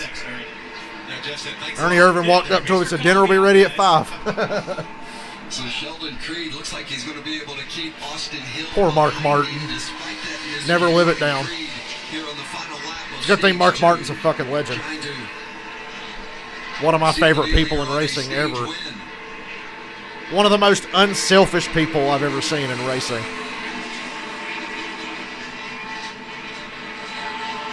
Well, Sheldon Creed's going to hold on here and win the stage. Here on the front stretch, and He's barely holding on. He held off Austin Hill to win stage 2. the green and white checkers. Austin Hill thought, darn, I thought I was getting ready to win that stage. Sheldon cranked his engine up and just drove off. Great run there by both those drivers. Fourth stage win of 2020 for Sheldon Creed. Wasn't the smoothest last couple of laps, but he got the job done. There you have it. He pulled a fucking Mark Martin there, just about.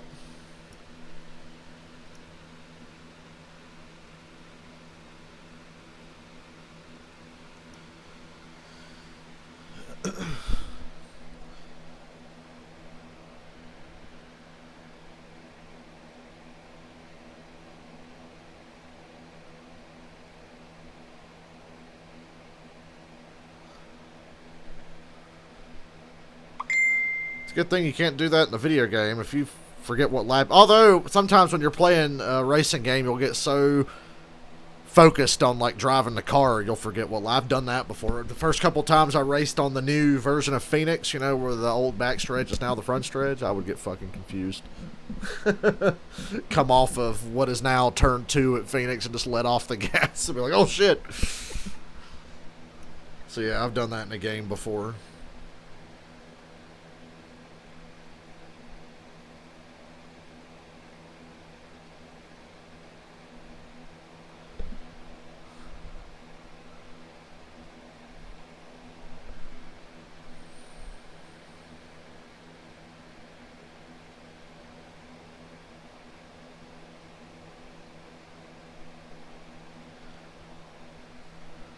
They're going to let fans up in the stands for the Cup race. I know there's already people in the infield in their campers and whatnot, but I'm pretty sure there's going to be fans in the stands today.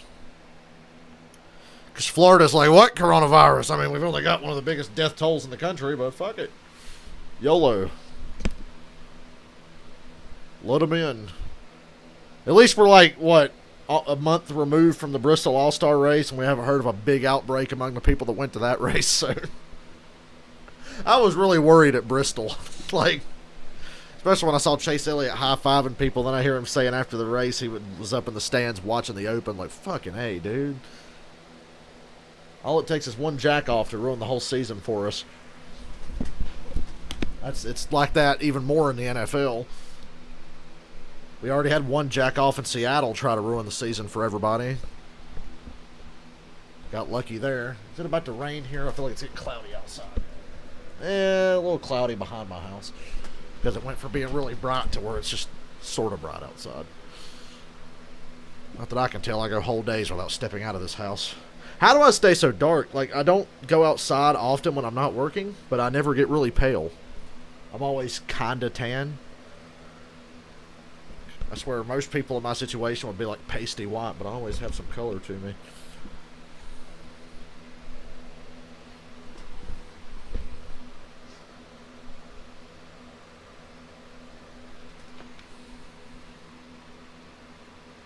Catch it tomorrow on FS1. Manny Machado, Fernando Tatis Jr., and the Padres taking on the Rangers.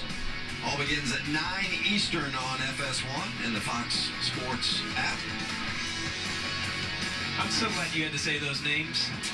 You know, I had no chance. Makes me feel old when I see Fernando Tatis Jr. because I remember when his dad played. That's so good. That's so good. Where you can see the points earned today. Sheldon Creed really having a big day. Moffitt's needs those points, not been to victory lane yet, as does Eckes, several other drivers there. Zane Smith. Chris Wright's done a nice job. Got a top 5 in that. Yep. I owe everyone an apology for yesterday because I did not give Wally Dallenbach enough shit for calling Daytona International Speedway Daytona Motor Speedway. He actually called it that. How many times has Wally raced there? Front damage on the 2 truck. How about the triples, Alan? your screen, having a little trouble accelerating off the corner, but he says, don't touch it. We are good right now. In the middle of your screen, Austin Hill. He says his truck's getting tighter and tighter as the run goes on, especially those right-handed turns. They're going to make an adjustment. And on the bottom of your screen, Zane Smith, they're making a big adjustment. He says the truck just isn't right, and you can see the crewman actually putting something behind Zane Smith. He's having some comfort issues, some cooling issues going on. He needed something in the back of the seat and under him. That's been a theme. We talked about the heat, Jamie. You know how uncomfortable it is at a road race. I remember out in Sonoma, it's the hottest I've ever been. Sort the lineup out in a minute. 100 degrees. Some guys pitted at the end of the stage. Some guys are cutting the row. I know Eckes might be the only guy who cut the race in half. Yeah, as Alan Well, he pitted again to get gas only, it looks like. Behind his back, which to me would be your lumbar because you're going both directions, trying to hold yourself up the seat. Or his box is hot, Michael, and he's wanting to put it underneath there. A lot of times, you know, when you pour the water, would you see a little contact there? The 83 and the 04. 04 Corey Roper. Here's That's not Roper's too bad, though. truck. But, you know, a lot of times you'll put some ice on you or some water on you on one of these pit stops, and then it melts, and when it gets to the bottom of the seat, it's water, it turns to steam, and you're basically boiling. Getting ready for the final stage for the Gander trucks on the Daytona road course.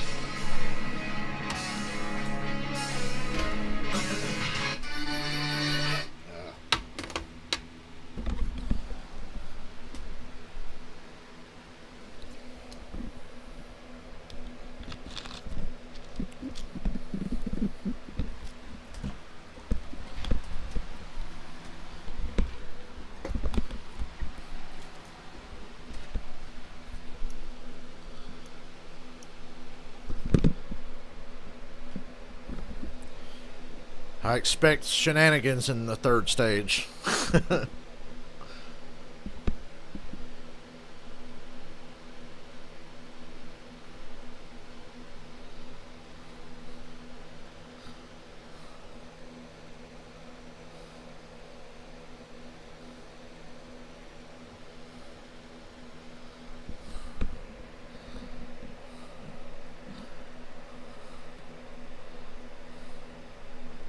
This guy said, if I were president, I would get rid of all change. Quarters, dimes, nickels, and pennies.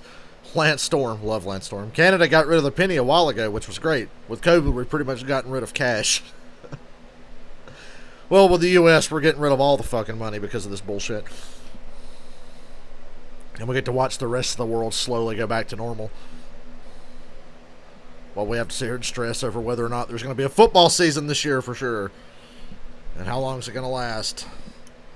Boy, I hope it does last, because I don't know what I'm going to do if NASCAR season ends and there's no football to watch.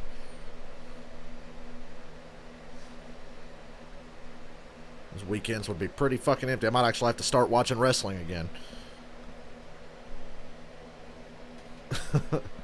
Probably just watch NXT and some AEW, even though NXT's better than AEW.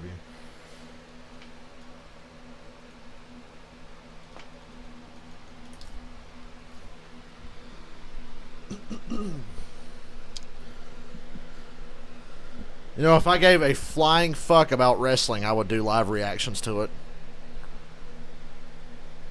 If I could still give a flying fuck. I'm sure the audio would get copyrighted. Well, no, I see people doing reactions to WWE stuff all the time. I don't know what I'd put up on the screen, though. Could just do a black screen or something.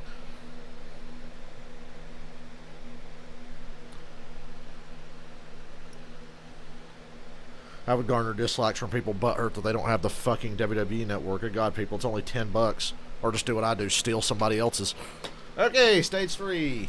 Lassard, Tagliani. On the front row. I don't know if you can grab like a blue glove or something to put over this glove, but I got a blister on my palm. Lassard, Tagliani, Moffitt. And who the fuck is that? I can't even tell what truck that. Majeski up front now. Tagliani to the lead. Oh no, he's not. He just got clobbered by Lassard. And now Moffitt and Lassard go by Tagliani. And Moffitt overshot the corner, comes back on the track and hits Tagliani. And they keep going. But good God, Lassard just railroaded Tagliani for the lead big time. On his discipline and not getting too aggressive, but he knew this is the point. Yeah, I told you. When you got to get a little bit. Shit was about to happen here. What's interesting, one driver that knows So it's Lassard, Crafton, Moffitt out front. Tagliani's fourth. Boy, Tags was going to have the lead there if he didn't get clobbered. He was very aggressive on that start as well. What about the Canadians going at him? Where's the love? We have to get Canada. Good luck stopping Moffitt. And if Crafton can keep all four wheels on the track, he'll be tough to beat here. I think he had one of the best trucks. He couldn't figure out how to get to the lead to get by Matt Crafton, but he was really quick. And what I liked about watching this truck is it was really stable under braking. He looked like he could brake deeper the most. Haven't heard him complain about wheel hop as much as we've heard some of the other trucks today. Tagliani restarted on the front row, was back as far as 21st at the beginning of this race, his original starting position, and now finds himself in fourth after that attempt to take the lead from Lassard. Did not work out. There's Crafton back out in the second spot. Crafton's led some laps today. Moffitt. Who's going to miss the chicane? The 30 truck, Lagacy. Woo! That should be a, well, he lost a couple spots. Kicking up dirt everywhere.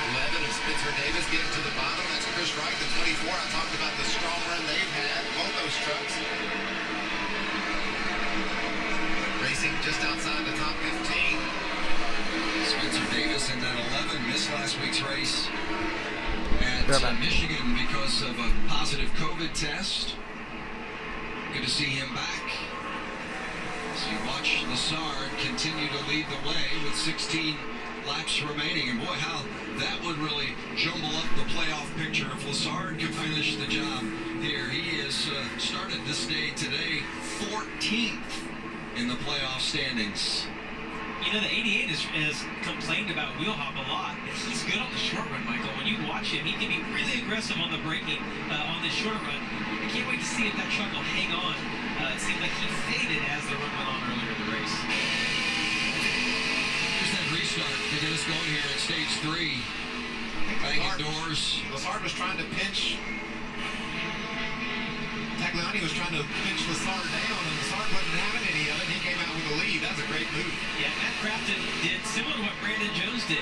Yesterday, he backed the corner up, stayed tight to the inside, didn't overgrab the corner, and actually came out in the best position of almost all those guys.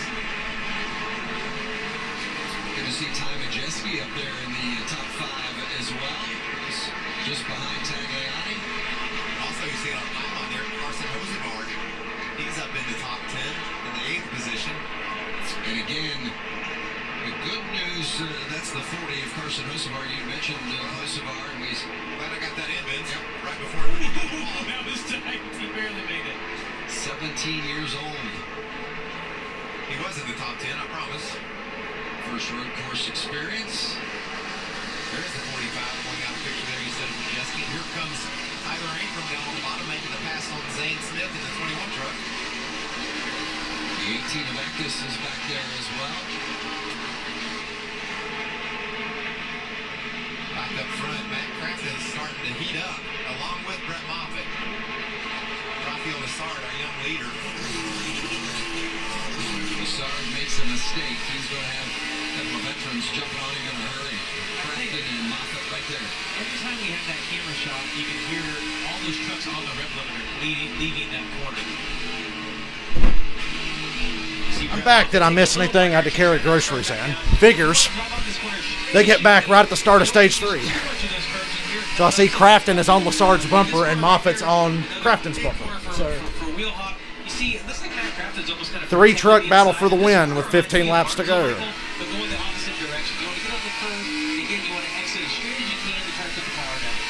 Ooh, I'm out of breath. It's not that hot out there today, though. I love listening to Moffitt work through the gears, working the throttle. Shows you how much goes into being fast here on a road course at Daytona. The lockup of the tires there by the 4 of Lassard. Yeah, Lassard's smoking the tires. Boy, good luck passing him, though, because you saw what he did to Tagliani. Just ran him off the track. And Lassard's hungry for a win. You know he is.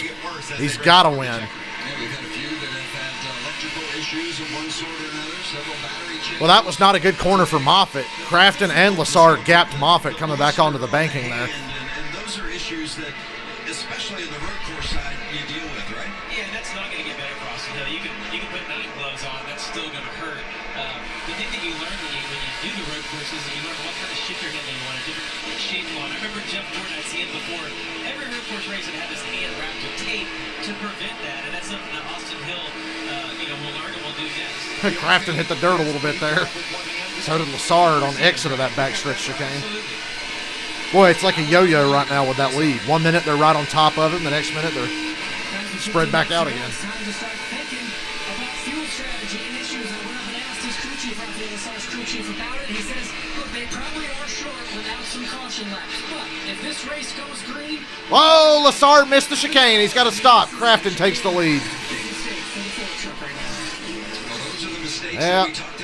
Lassard drove through the front stretch chicane and had to stop immediately, so put Crafton and Moffitt out front now. And Lassard loses the lead with one of those miscues. And that was just pressure.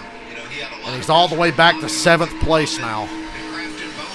So now you're thinking a completely different strategy because they think they're short on gas anyway. Mike Hillman Jr. is crew chief. Why didn't the leaderboard update there? With Moffitt running second. Remember, Moffitt, I think Moffitt's the guy here to win this race. Road win to his credit. Winner last year at Canada. He's been easily the most consistent all day. Crafton's been pretty strong at times, but he said earlier his truck starts to wheel hop as the tires wear out. In the truck series, but he's never won on a road course. Look at the different lines that you see Matt Crafton and Brett Moffitt running there. Matt enters a little tired, not taking a big wide angle. Brett staying out a little longer, trying to turn back across him. Right here on the racetrack, look how rough it is. If you watch the back of that 88 truck, you see him bouncing right there, trying to get the power down. You want to stay as far to the left here as you can. There just seems to be more grip there. If you see Matt's able to put the power down just a little better. I heard Matt Crafton or Brett Moffitt hit the rip over just a little bit as he was shifted to second gear. Look at that. Crafton was trying to get any draft he could. Crafton was drafting off Jennifer Jo Cobb going to the backstretch. He's kicking Moffitt's ass coming out of the infield portion back onto the banking, but everywhere else Moffitt is too good. So smooth, so consistent. Crafton looks a little bouncy and likes to slide around here and there. I think he's driving a bit harder than Moffitt is. That's why he's keeping the lead. He's definitely pushing harder. Because I'm not seeing Moffitt bobble at all. Crafton has already got a win, so he's secured a spot in the playoffs. Moffitt has not yet won, but is comfortable on points. Still, obviously, wants to get that win. Tagliani and Kligerman, they're not racing for points at all. They're thinking about is a victory.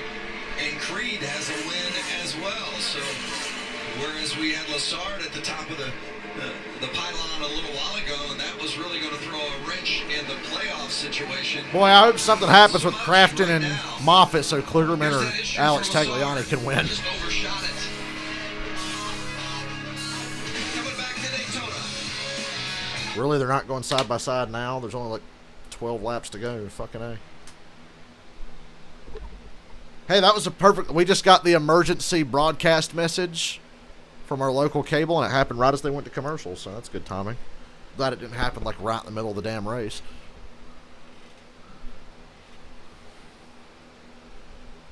I'm guessing this is the shit that would be happening if the apocalypse started right now. What the fuck is up with my cable? I can't change the channel on my cable.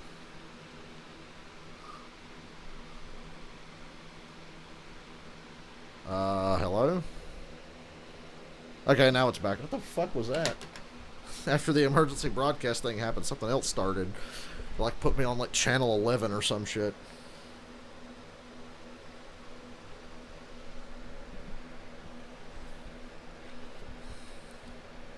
So we're going to come back, and Moffitt's going to have the lead, and that'll be all she wrote, right?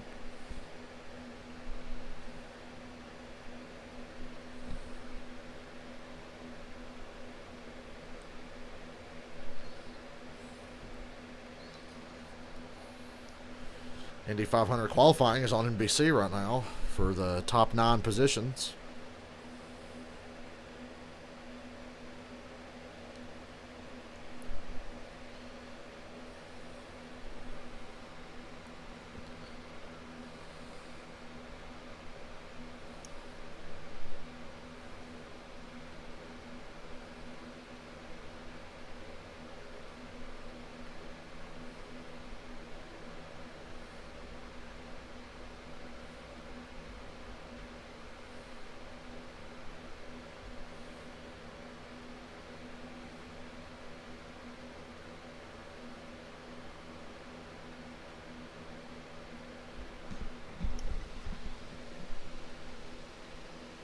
Yep, Moffitt got the lead because I'm looking at the leaderboard right now and it says he's the leader.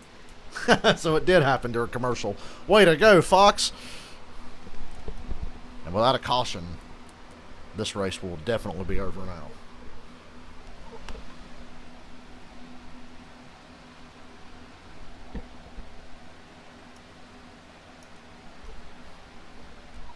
Had to squeeze in one more commercial, didn't you, Fox? Oh, caution's out. What happened?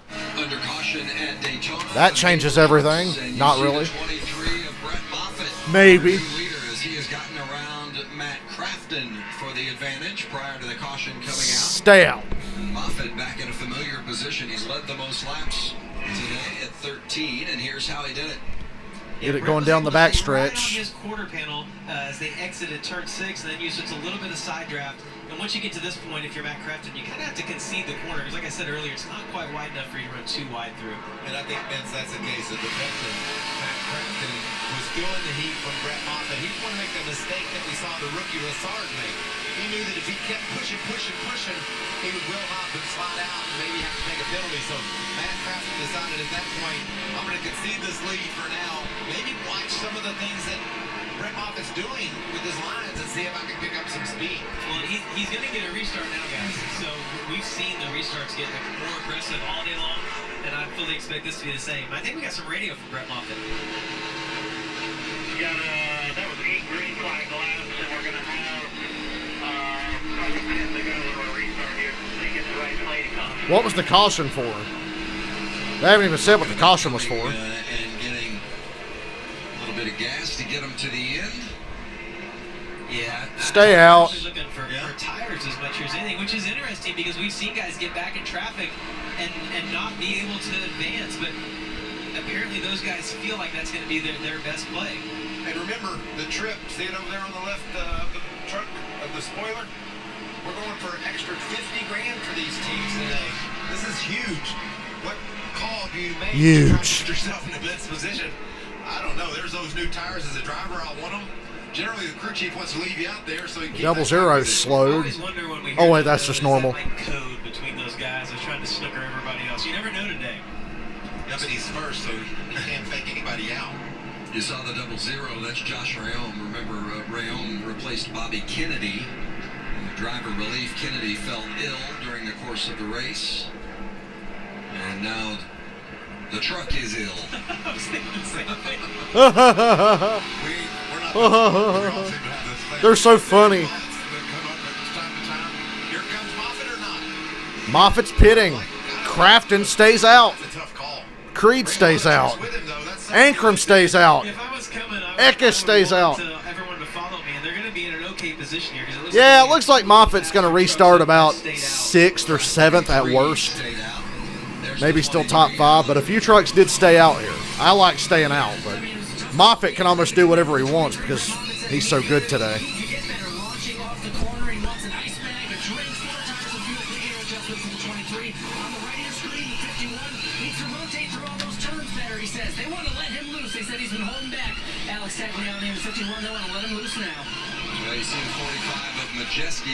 Yeah, this kind of changes some things. We're going to have about 9 or 8 to go when they restart. So Moffitt, Tagliani come to work on the truck, not just gas and tires, but also looking for a little better handling. looking for some ice, a little something to drink. It's physically, like I said, very Split demanding. decision there. See Zane Smith, it's been a tough day for Moffitt's the first truck off pit road, so he'll be in good shape here. Had him on my interview earlier, saw on the show earlier, he was so confident, Vince. No experience. Now up front, it's Crafton, Creed, On a road course. Ankrum, and There's no Eckes, car followed by Ben made him Rhodes. think that he could win this race and hadn't been the day he's looking for. So there's at least 5 trucks going to be in front of Moffitt. Stayed out, Alan. Yeah, and that was part of the plan, Vince. I talked with Junior Joyner, Matt Crafton's crew chief earlier, said they were about 2 laps short on fuel, but cautions would help them. So they believe this caution will help them go to the end and not having to... Caution might lead to more cautions. Would not be surprised at all. Creed right behind him. There you go, Fox. Squeeze in another commercial. Why not?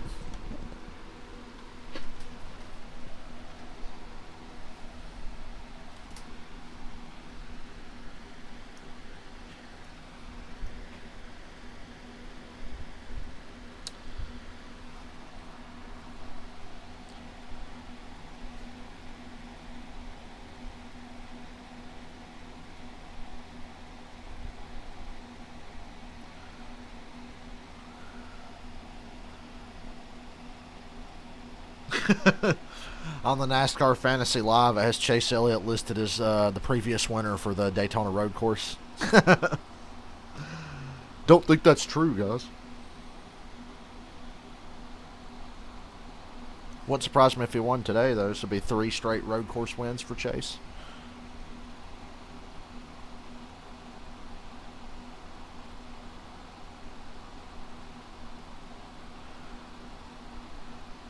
So I guess the caution was for the 00 stopping on track.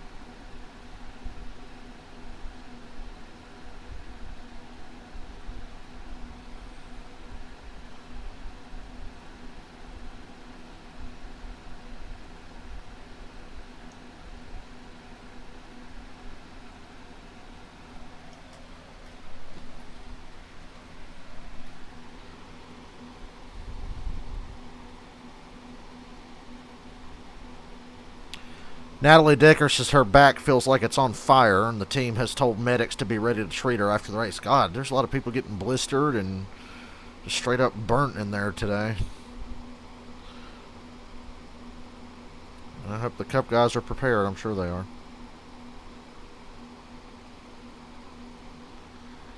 Tape on the hands, booties on the feet. Booties makes it sound so dumb.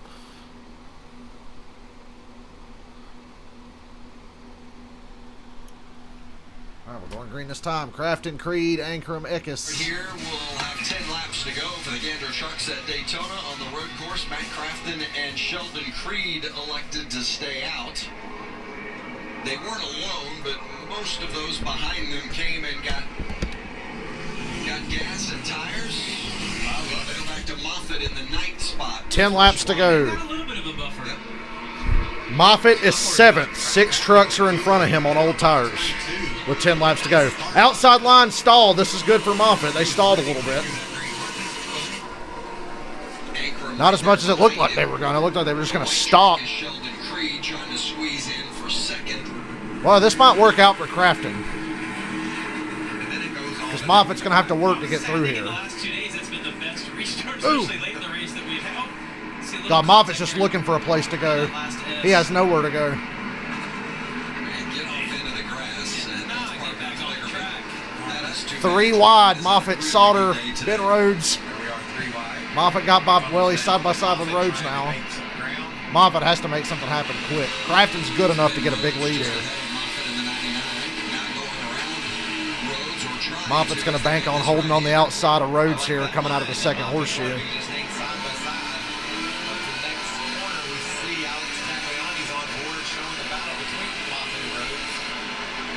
See Rose kind of close the door. They're hoping that Technani would dive on in there. And Technani chose to get to the outside. Moffitt looks really good on these new tires, Michael. A little better than Moffat's under Eckes for 4th. we saw earlier in the race. He's made up a lot of ground in less than a lap. For 4th. Nice side draft there by Eckes. Had it, and there's some front end damage on the 23 truck. Whoa, Rhodes dive bombing on Moffitt. Restart, I believe. 3 wide down the back. Creed. Creed got the lead from Crafton. Sheldon Creed. Oh, back who's in that front. Eckes in the I'd dirt? say Brett Moffitt showed so much discipline right there, Michael. He was 3 wide. He opted to God, back car- out, trucks and then everywhere. He overshot the corner, and he was able to get it back.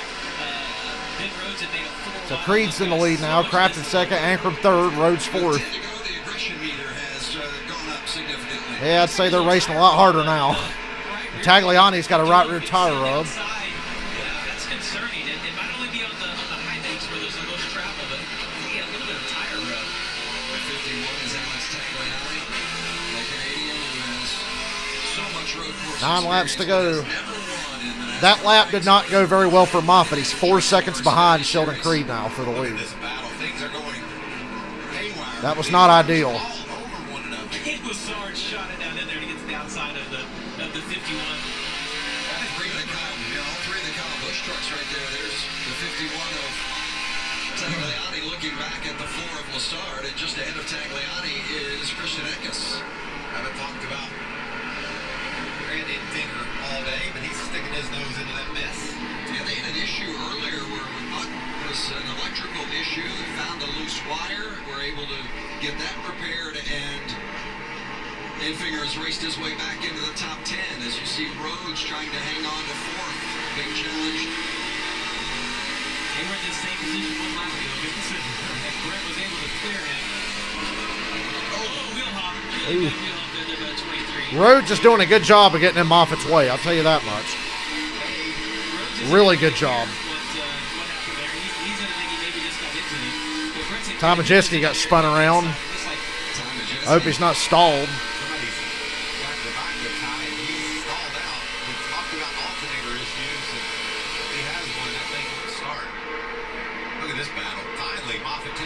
If Rhodes spins Moffitt, everybody goes straight to Kamikaze Games YouTube channel to watch the meltdown. Gets by Tagliani for 6th. Tagliani's a punching bag right now. He's getting used up all over the place. He really is. Austin Hill in the 16. Moffitt 4.5 seconds behind the leader with 9 to go. With an extra glove. Now, will that matter in all that extra glove? Will it help him? For the record, I said stay out. For the record. Tagliani's getting mad right now because everybody is roughing him up right now. Whoa! God, he and Hill about tumbled over the curb there, coming out of the chicane on the front stretch. Yeah, we saw contact on the first lap. We're certainly going to see it with less than 10 to go. So our first truck to pit is 4.5 seconds behind Sheldon Creed. And Michael, I don't think he can make that up in 8 laps unless we get a caution. But if we do, he's going to be in a great position being on that second row. And that is Brett Moffitt. Have you seen the way these guys are driving? Tagliani's truck looks like a Martinsville car now. We have to have a caution. This is just action-packed, intense racing. Yeah, the top Creed's 3, driven away by 2 seconds over Crafton. They all pitted lap 26 or lap 22 in the case of Crafton. Gotta probably get to the end, but do you worry about green-white checker? You worry about everything. I mean, Moffitt's on the outside of Ankrum for 3rd, coming back onto the oval track. If you're the 23 truck here of Brett Moffitt, who's racing around the outside of Tyler Ankrum, you have Bob Moffitt's truck is beat up pretty bad too now. He's got a lot of damage all over that truck. Moffitt's at, but as Jamie pointed out, without a caution, Side draft. I don't think he gets that. Yeah, if he can get by Tyler Ankrum right here and run 2 or 3 laps, he'll have clean racetrack, clean air, and we're going to see if he can run the lap time. But when you look at Sheldon Creed's last lap time of 1:23.17, it gets his fastest lap of the race. It's an unbelievable lap they just ran. Austin Hill and Tagliani still going back and forth with each other. Now, that was a lot of speed carried into the backstretch that came by Hill there. He dusted Tagliani. He's gone now. That battle's over. Look at the gap from Creed. And Creed's over 2.5 seconds ahead of Crafton. 7 laps to go this He got time. half of that 1 lap just a second ago when he really got aggressive and ran a second and a half faster than Matt Crafton did that last lap.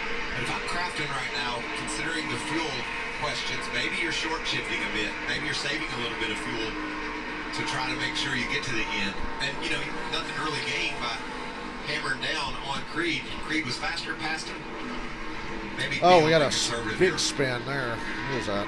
Well, we're trying to get a caution, or they're trying at least. Oh, That's Timmy Timmy Hill. throwing the smoke I up. saw Hill on the back of the window and was like, uh-oh. Tyler Hill, excuse me. And Tyler Timmy Hill. switched Whatever. back and Timmy forth Hill, Tyler Hill, it's all the during same. the course of the season. Tyler getting the call up today as you see Creed continue with the 3-second lead. You say tomato, I say Jeff tomato. Stankiewicz, they worked together back in the ARCA days, and they really developed chemistry back then, and then had a good rookie campaign a year ago, and building on it here this season. We mentioned earlier that rain-shortened win at Kentucky. They believe it's the first win of many. They believe they are capable each and every week out. They've got that kind of speed out of the GMS garage. You know what I love about Creed? Talk about Stankiewicz, the maturity of Creed. He was one of those kids that showed up blinking and we had to try to figure out how slow he built up.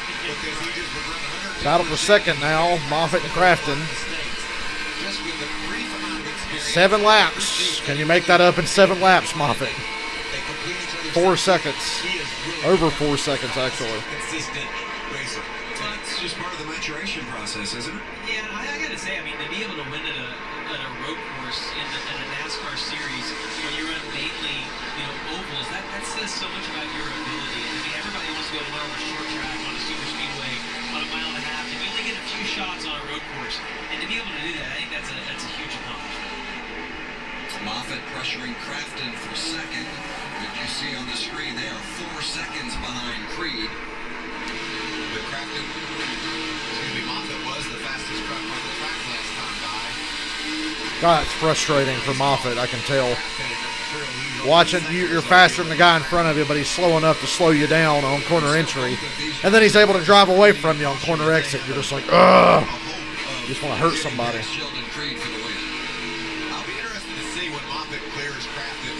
He starts putting down some lap times that cut in. He better clear him pretty damn fast. He's running out of time. Sheldon able to react to that. Can he keep his truck close? Oh! Crafton checked up way earlier to get into the horseshoe than Moffitt, and they ran into each other. That's more damage on the front end of Moffitt. Kind of made a late decision, and Brett got into the back of him. Brett was just trying to get 5-second lead for Creed. This race is done without a yellow. Moffitt's finally clear of Crafton with a lot of damage. Now we'll see what Brett Moffitt's got. So Man. the advantage is 5.5 5.5 seconds seconds here. behind. So, let's take a That's look at it. frustrating. I said stay out. For the record, I said stay out. Just over 4 seconds.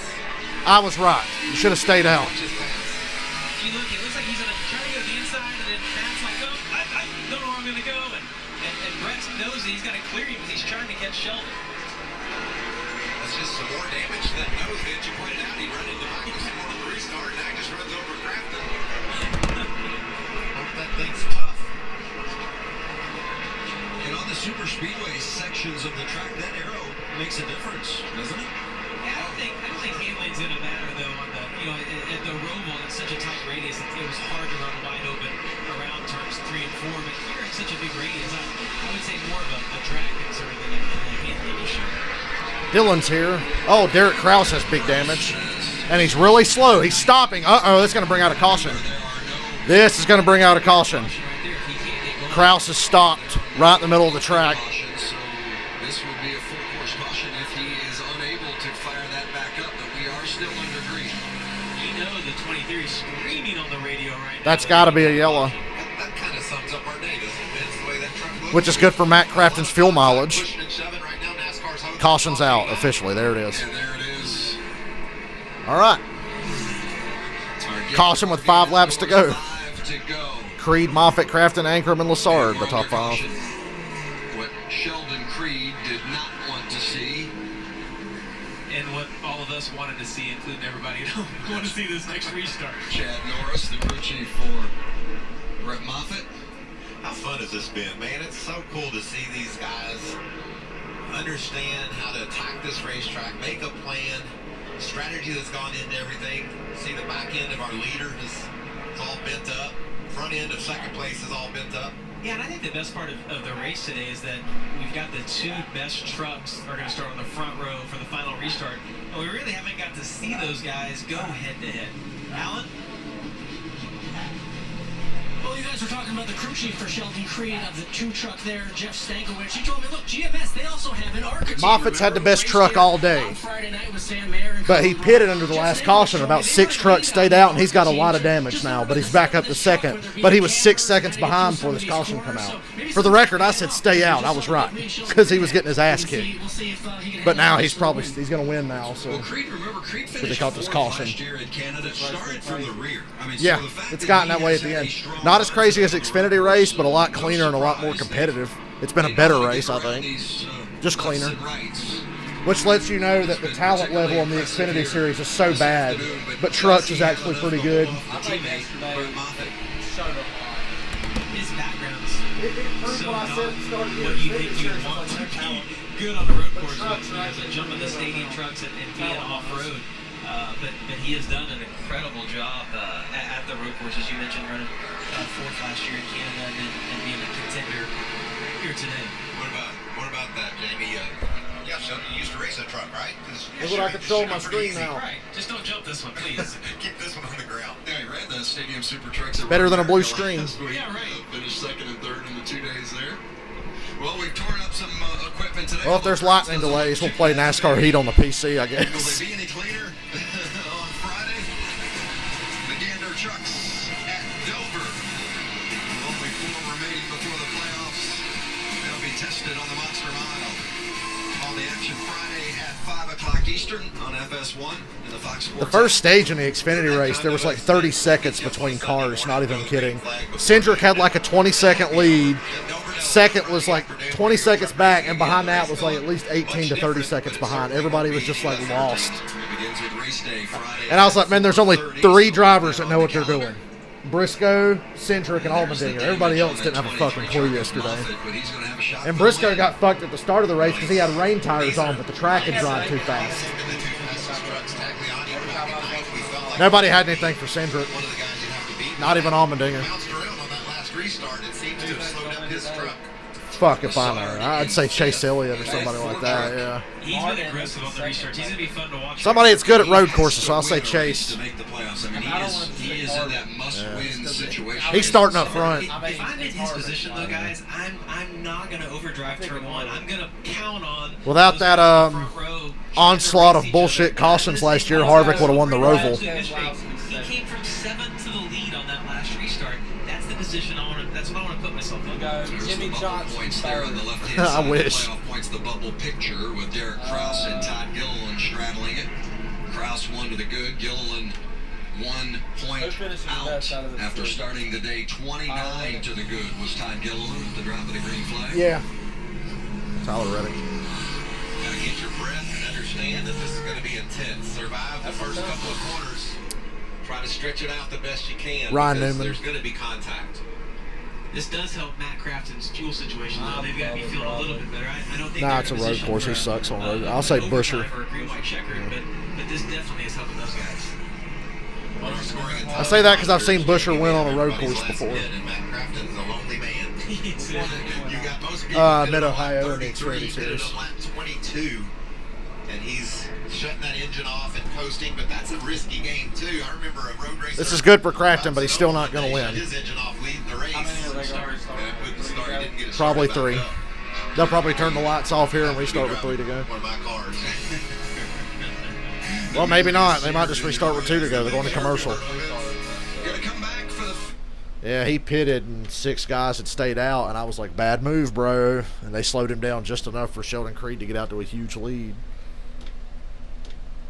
I feel like it's about to be a shit show, though. Yeah. There's going to be a lot of aggressive. It's been heading that way since Stage 3 started. Dude, that Xfinity race, they Where were the- hitting each other left and right. The whole top 10 drove off in turn 1 and just completely missed it, and Brandon Jones went to the lead.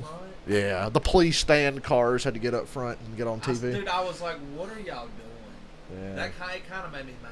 You see Allmendinger just drive straight into the back of one of them and shove them into Briscoe, and that pretty much made everybody drive off. It was cool, but Yeah. Please stand. stupid. Like, really Please get the fuck out of the way. How about they put that on the car next week? Please get the fuck out of the way. So I should have dumped them. So what track are they going to drop to replace with the Daytona Road Course? Because next year, the only Daytona Road Course race is Cup at the Busch Clash. Michigan. Pocono, hopefully. I'd rather keep Michigan than Pocono.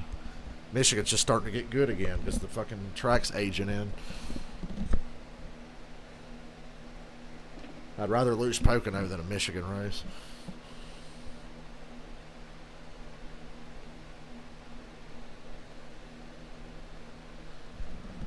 Were you able to watch Hard Knocks, the Rams and Chargers? Oh, man.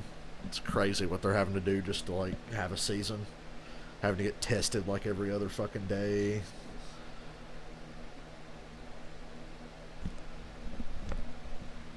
Honestly, I'm glad the preseason's canceled. The preseason sucks balls, and the players fucking hate it. The only players that really like it and need it are the ones trying to make the rosters. That's like their chance to show off. It's necessary for them, but like the veteran players and shit fucking hate it. Julio hasn't played in the preseason in like 3 years. He just won't play. Matt Ryan will play like a series in each game, except for the 4th game where literally everybody sits out. So it's not bad that we lost the preseason. I feel like they should either make the preseason mean a little more, or they should just like. I would at least cut it down. You got to have at least. I would cut a game off and just have 3 games, maybe 2. Yeah, it's necessary, I think, for the guys trying to make the roster. 4's a lot. Yeah, because that's a fucking month for that shit. We don't need a month of preseason. That'd be like if NASCAR went down to Daytona in February and fucked around for 3 weeks. An Outdoors Truck Series on FS1 from Daytona is brought to you by Jardiance. Yep, it's going to be 3 laps to go. Just enough time for some more stupid shit to happen. It is hot, and this finish is going to be hot as well. The competition, I don't know. I know the Indy road course is coming, but I don't know about Daytona road course. They weren't planning for that. Because NASCAR only decided to do this like a month ago. Teammates at GMS. There's another teammate in that 26. Tyler Ankrum. And Matt Crafton, the 3-time series champ in the 88 truck. There will be 3 to go when they get the green flag. Dude, my hand hurts after playing with the Xbox controller on it. It's like so different. Just the way it's the shoulder buttons, because my right hand after playing it, no matter what track I drive. Great position because the front row, they're both going to try to outbreak each other turn 1, and we've seen. And I've been having to put my damn setups in again.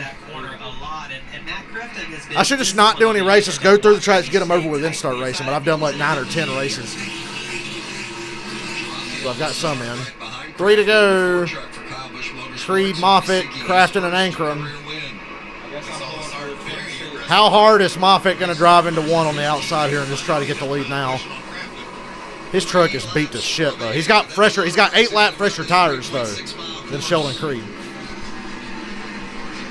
He overdrove corner. Not by much, though. He's going to keep second, but he overdrove 1 a little bit. Moffitt did a great job, too. He's second. Good recovery coming out of turn 1. Big clusterfuck, Natalie Decker. That's Natalie Decker. Heavy damage. Oh, and we got another one going around. As well of Hocevar. We've seen that. Everybody in the back is wrecking. Sideways or turned around a couple of That might bring out a caution if Natalie Decker doesn't get that piece of shit moving. And I just praised her earlier for finishing races this year. Go figure. You go to the outside here if you can, because coming off this corner, you're going to be on his inside going to the next corner, but he couldn't get there this time. Look at how defensive Creed's been. Ooh, he left the bottom open there. Woo! This is where Moffitt gets his ass kicked, but he got a great run right here. See, look how much he gets his ass beat when they get back on the track. That's his only weak spot I've seen all day. Look at the hood buckling. You know that's got to be killing him on this high-speed part. It's like Watkins Glen right here. Still green. They might. They're still green. Oh, Rhodes got sent through the dirt. Tagliani's around. Kligerman's around. Good Lord. Tagliani, Kligerman, and Rhodes. Kligerman was having such a good day. No caution yet. Doesn't look like there's going to be. They're still moving. Yeah. Moffitt's got to be patient now. Hitting the guy's got to be a last resort.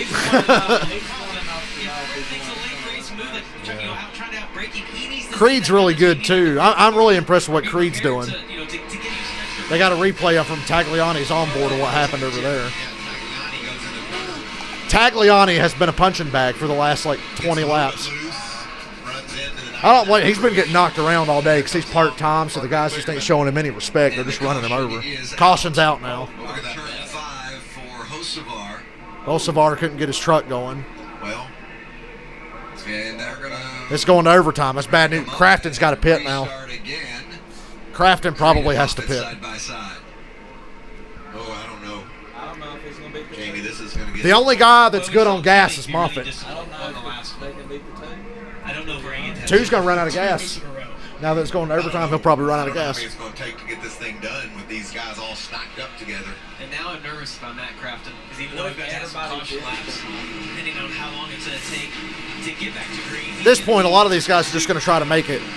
Moffitt wasn't the only one who pitted last. A lot of guys further back did, but 6 guys had stayed out, and Crafton and Creed were 2 of them. Just to save some, and he pitted 11 laps later than Crafton. Well, and he's also, by shutting that off, he's cooled the engine down. It's hot down there. We know the drivers are hot, the engines are hot.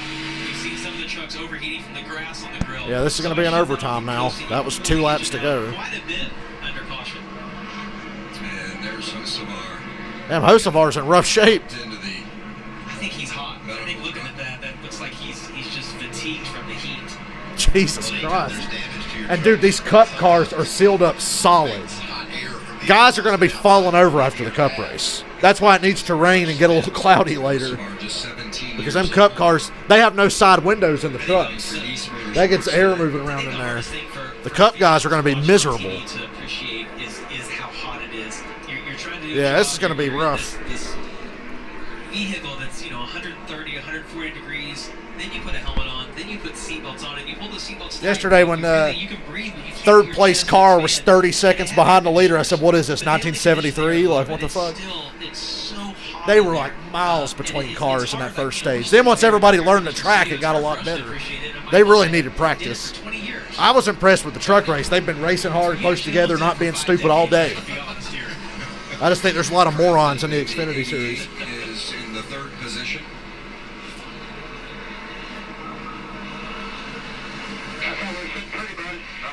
We're going to make it to the end, but I don't got no reserve. Yeah, I know. I was getting ready for the wreck, and I'm spinning the thing. All right, I see it going. There was a lot of wrecking there. All over the place. He says, I just haven't noticed enough gas. I'm going to take advantage of their mess. I just wish they'd go to the green right now. I want to see some racing. So Creed and Moffitt, teammates. We don't need caution. Starting on the front row, and you see Brett Moffitt. Man, that feels good. Yeah, You're just sitting in there boiling. Yeah. The thing about Moffitt is, Well, that feels good till that shit gets hot and starts boiling you. he's tough. Like, he's country strong. He came back from the broken femurs he had and rehabbed and got in the best shape he's been in. And you can see him struggling there. That tells you what a challenge this job is today. Well, for me, I never worry about going. I can even see the sound at levels. this point in the race, because I know it's going to be over in 10 minutes, and it's probably not going to start steaming. That's entertaining for me to watch for some reason. So I know that they can actually hear it worth the shit from the TV. That ice cold water on your chest, or if you get a little bit on the back of your neck, you can see how hot he is. His face is bright red. And Mike, you made the point that Who's going to make the most mistakes? maybe tend to be forgotten that he suffered a pair of broken femurs earlier this season. If at Charlotte there is no runoff room on that road course, here yesterday there would have been 8 cars. It would have been just like when we were at the first Roval race, because everybody missed turn 1, but there's no wall, so they all just kept going. And in a motocross accident, and to have him be Turn 1 on the first lap today, Zane Smith started on the pole, dude. Like, green flag is out. And Zane Smith takes off and said, damn, look at the jump he got. He goes to turn 1, just slides off the track.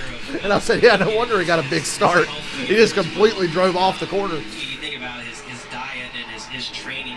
He works with Josh Wise. I see him out at the kart track riding with Sheldon Creed, actually, as part of that same program. And he really got into running a while back. And what I like about this road course, they make the cautions really quick. Cautions on this thing are over like so fast. Because it's so big, they can decide halfway around, okay, we'll go green this time.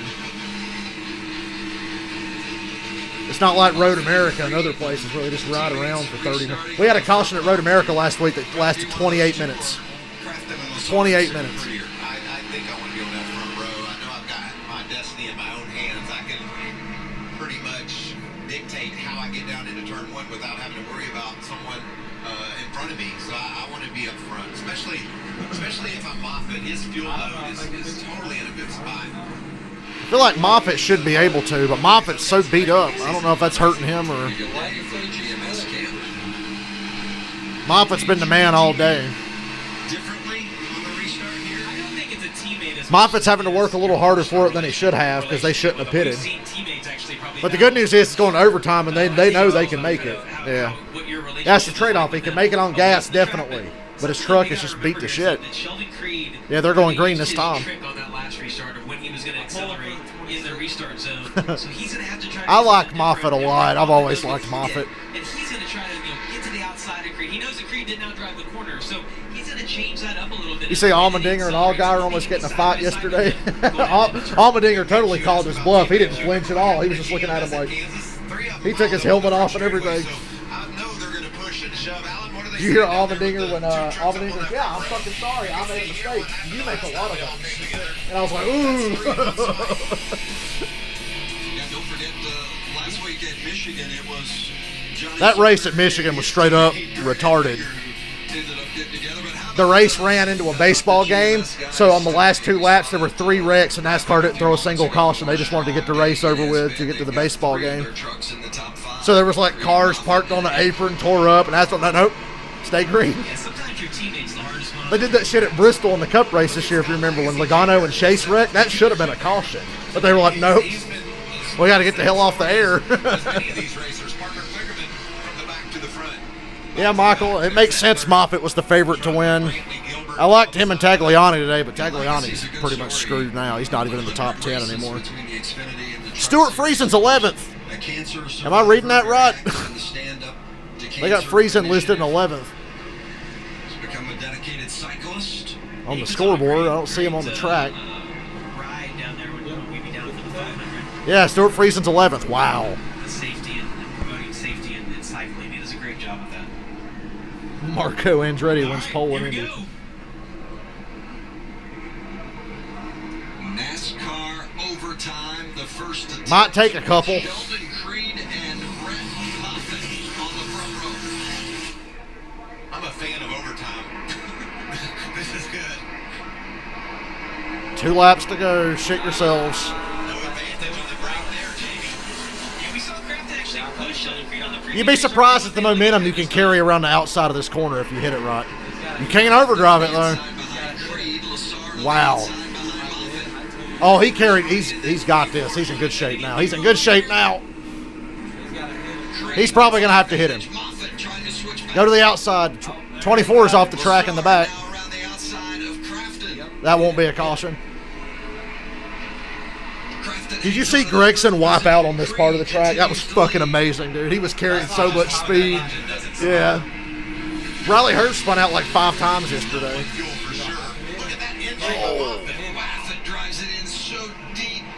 Got to use that bumper, kid. He couldn't even get to the outside of him going to this corner. Now Creed can just block. That has to be what's hurting Moffitt, because he's got way fresher tires. And then here they come on the high-speed part of the track where he just gets his ass kicked because of that damage. Man, if Moffitt doesn't win this race, he'll be sick. He definitely should win this race. Crafton's just hoping they wreck each other. That was what Crafton said his strategy is now, is hoping they wreck each other. Strong possibility. Moffitt is a driving son of a bitch. Anything can happen. Moffitt is so strong under braking, he's able to close any gap that Creed's able to open. Moffitt right back to the back bumper. Creed handles the challenge. Will he hit him though? Sheldon's done a great job of not overdriving the corner and doing what we talked about at the beginning of the show, where he's getting this. I just think Moffitt's truck is too beat up. Turn 6 and out of that bus stop in the backstretch. Creed gaps Moffitt just a little bit. They'll be coming to get the white flag this time by. Moffitt gains so much on entry and gives a lot of it up on exit. Great job. He's not using That's so frustrating. Brett Moffitt get on one of those curves, and when it does, it upsets the truck. You get a little bit of wheel spin. Now, we've seen push come 1 lap to go. late in these races in the past. These drivers aren't shy about using the front bumper. What will Moffitt do? Will he get? Just don't overdrive it. It looks good. It looks good when he's closing up. He made it stick too. He made it stick. He's still on him. He's going to do the same thing he did with Kraft earlier. He's either going to pick the outside or the inside. He's supposed to figure out what lane his shoulder creates. Oh man, he can't get it done on the outside, I don't think. Not at this point.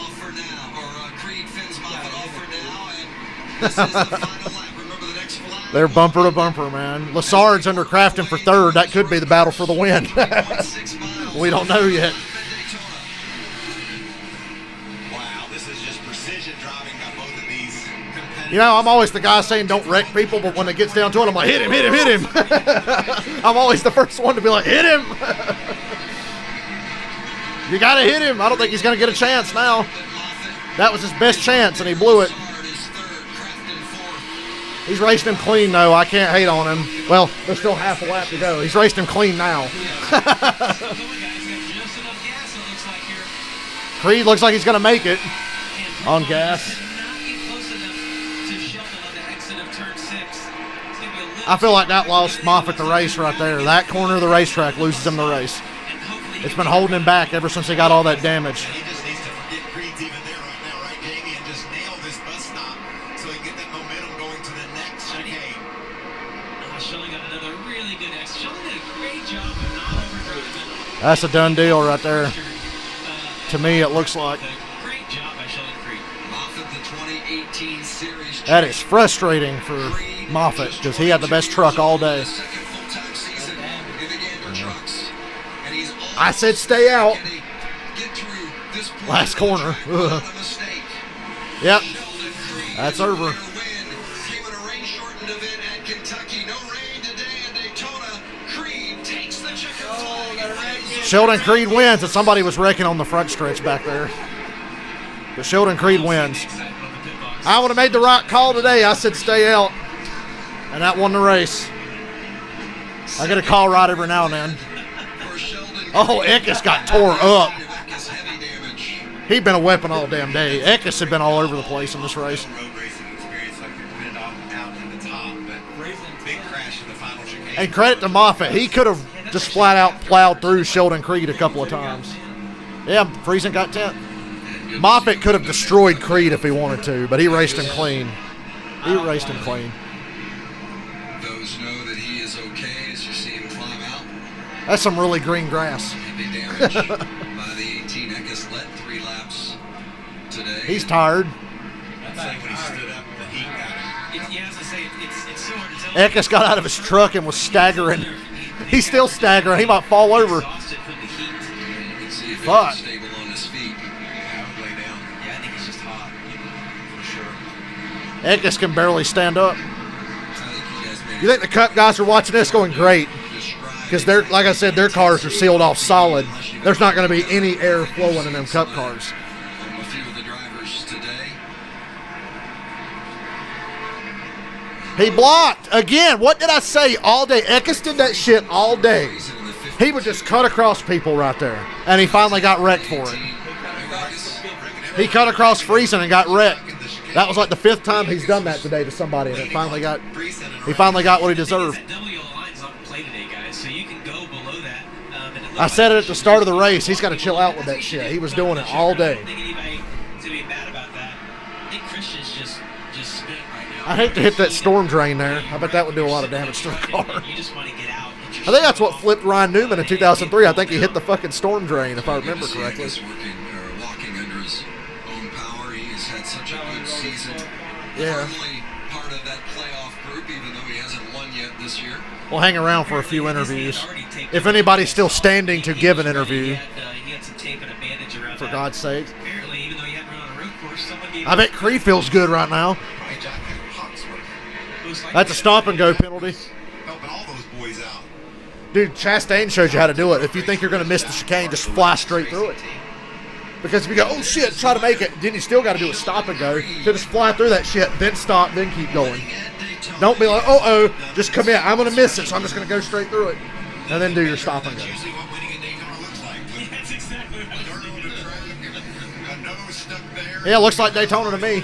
I don't think it matters. I'm sure he's like, whose bumper is that? That's a splitter, actually. Michael and I have been fortunate to win The bane of our existence, the splitter. a go-kart race there not long ago, 2011 or 2012, and it's just a big deal. Well, that was a good race. Special about being in there and being around that racetrack. I mean, this is one of those wins for Sheldon Creed that he'll just Stuart never Friesen, forget. top 10. Parker Kligerman still got a top 10. Parker Kligerman should have had a top 5. It was like 4th all day. Didn't miss a beat. We saw a lot of drivers up front, You can't stand on that, remember? but not this guy. He's not hot yet. He's feeling pretty good about it. Don't stand on that truck. Adrenaline's still going. Do you remember back in the day, I don't know if you remember this, NASCAR got onto the drivers, quit standing on the roof of your car because it makes it flat and you might be trying to like fuck with the inspection or whatever. A guy would win a race and a couple of NASCAR officials would bring this big plastic thing and stick it on top of the car so they couldn't stand on it and then they'd take it away. Like a guy would go, woo, the little NASCAR official would be like, and stick the thing over the top of the car. Sheldon Jonathan Creed, tell us about those last few laps. You had every opportunity to make a mistake. Brett Moffitt, your teammate, right behind you. What was that like trying to get this victory? Nerve-wracking. Brett's really good at road courses, and he's helped me so much in the Chevy simulator. And I think that damage is what did him in. I don't know. I just saw about not making a mistake there, and he tried to cross me up a few times in 3 and 5, and I just stopped. Honestly, I just stopped in the grass or stopped mid-corner so he couldn't get his run. And just so thankful for my guys. They've been working really hard. And boy, Moffitt has more patience than I had. I would have probably fucked up and run him over. Just want to thank my whole family, my grandpa, my dad, my mom, my aunt, uncle, everyone that's watching. My oldest nephew turns 7 on Tuesday, which is crazy, but just thankful for everyone in our corner. GMS Fabrication, Maury Gallagher, Ron, Mike Beam, my teammates. Thank you, Brett, for running me clean there, and just really excited. You make a piece of history, you get a checkered flag. I'm glad he raced him clean, but I love drama, so I was sitting there going, hit him, hit him. What does that mean? I didn't want him to take him out. He bumped him a couple of times, but not that hard. Thankful for this opportunity, and man, just trying to make a name for myself. I tear up a lot of shit, and did he say shit? I just give my all every time on the truck. So Look at him. Looks like he earned it today. Pay the man, guys. Vince, we said it earlier. He was a guy we tried to slow down because he was so fast. He did tear up a lot of, and we apologize for that language. Yeah, he did say shit. He said, I tear up a lot of shit. He's a very formal racer. That's a NASCAR mustache Brett Moffitt has there. Easier to slow him down than speed him up. Wait. Here's the restart with Creed on the inside and his teammate Moffitt there on the outside to begin this overtime. I'm sure Kyle Busch will be pissed at Eckes for tearing his damn truck up because Eckes was the one blocking like a dumb fuck all day. Got the truck turned, and here, Right here, I thought Moffitt was going to be in real good shape. That could have been a big accident between those two guys, but Brett raced him so fair. And like I say, I don't think it's teammates as much as kind of their relationship, just kind of personally away from the track on how they're going to race each other. Well, and Brett's a respectful guy. You know, he knows how tough this is and how hard it is to get these trucks to the track, and he's not going to go ramming into somebody, and I appreciate that in Brett. Runner-up for the second time this season. Noah Gregson would have run him over. Yeah. You didn't hear Almadinger Spotter yesterday when Almadinger was racing around Gregson. He goes, be careful, that's a fucking idiot you're racing with. I don't know if you could have done any more, but what was lacking? There was a teammate we were racing. Ultimately, I was trying to move him in the infield. I was quite a bit faster to the infield with that nose damage. I just couldn't suck up to him on the straightaways to the bus stop in the final chicane. I think had we not had that, should have stayed out like I told you. But we had a really good CMR roofing Chevy Silverado, and it's frustrating to come home second, but glad that GMS had 2 really fast trucks here. And a place we've never been, we did as much research as we could and practiced as much as we could, and it prevailed. You heard him, a frustrating second place for Brett Moffitt. Yeah, Moffitt's still seeking that first win of the season. Why does it say Lassard drives Harvick's car? Are concerned, 84 points to the good, but still it's about winning. And Moffitt, after doing it 4 times last season, certainly wants that win here in 2020. Gilliland and Kraus, they won't be sleeping very well. Even Tyler Anker. Should be like Madden where they generate the random player names from the players that are already in the game. Cameron said one time there was a quarterback named Aaron Roethlisberger like 10 years into his fucking career mode. Aaron Roethlisberger. I've always wanted to race against Todd Earnhardt. And Lassard, career best finishes in back-to-back races after finishing 7th last week at Michigan and bringing it home 3rd today. Well, what's your takeaway from the Gander trucks on My takeaway is I'm getting the fuck off here, and I'll see y'all whenever the cup race starts, if it starts on time. I'm not starting a fucking stream until it's like absolutely about to start because the weather guy already said anticipate lightning today.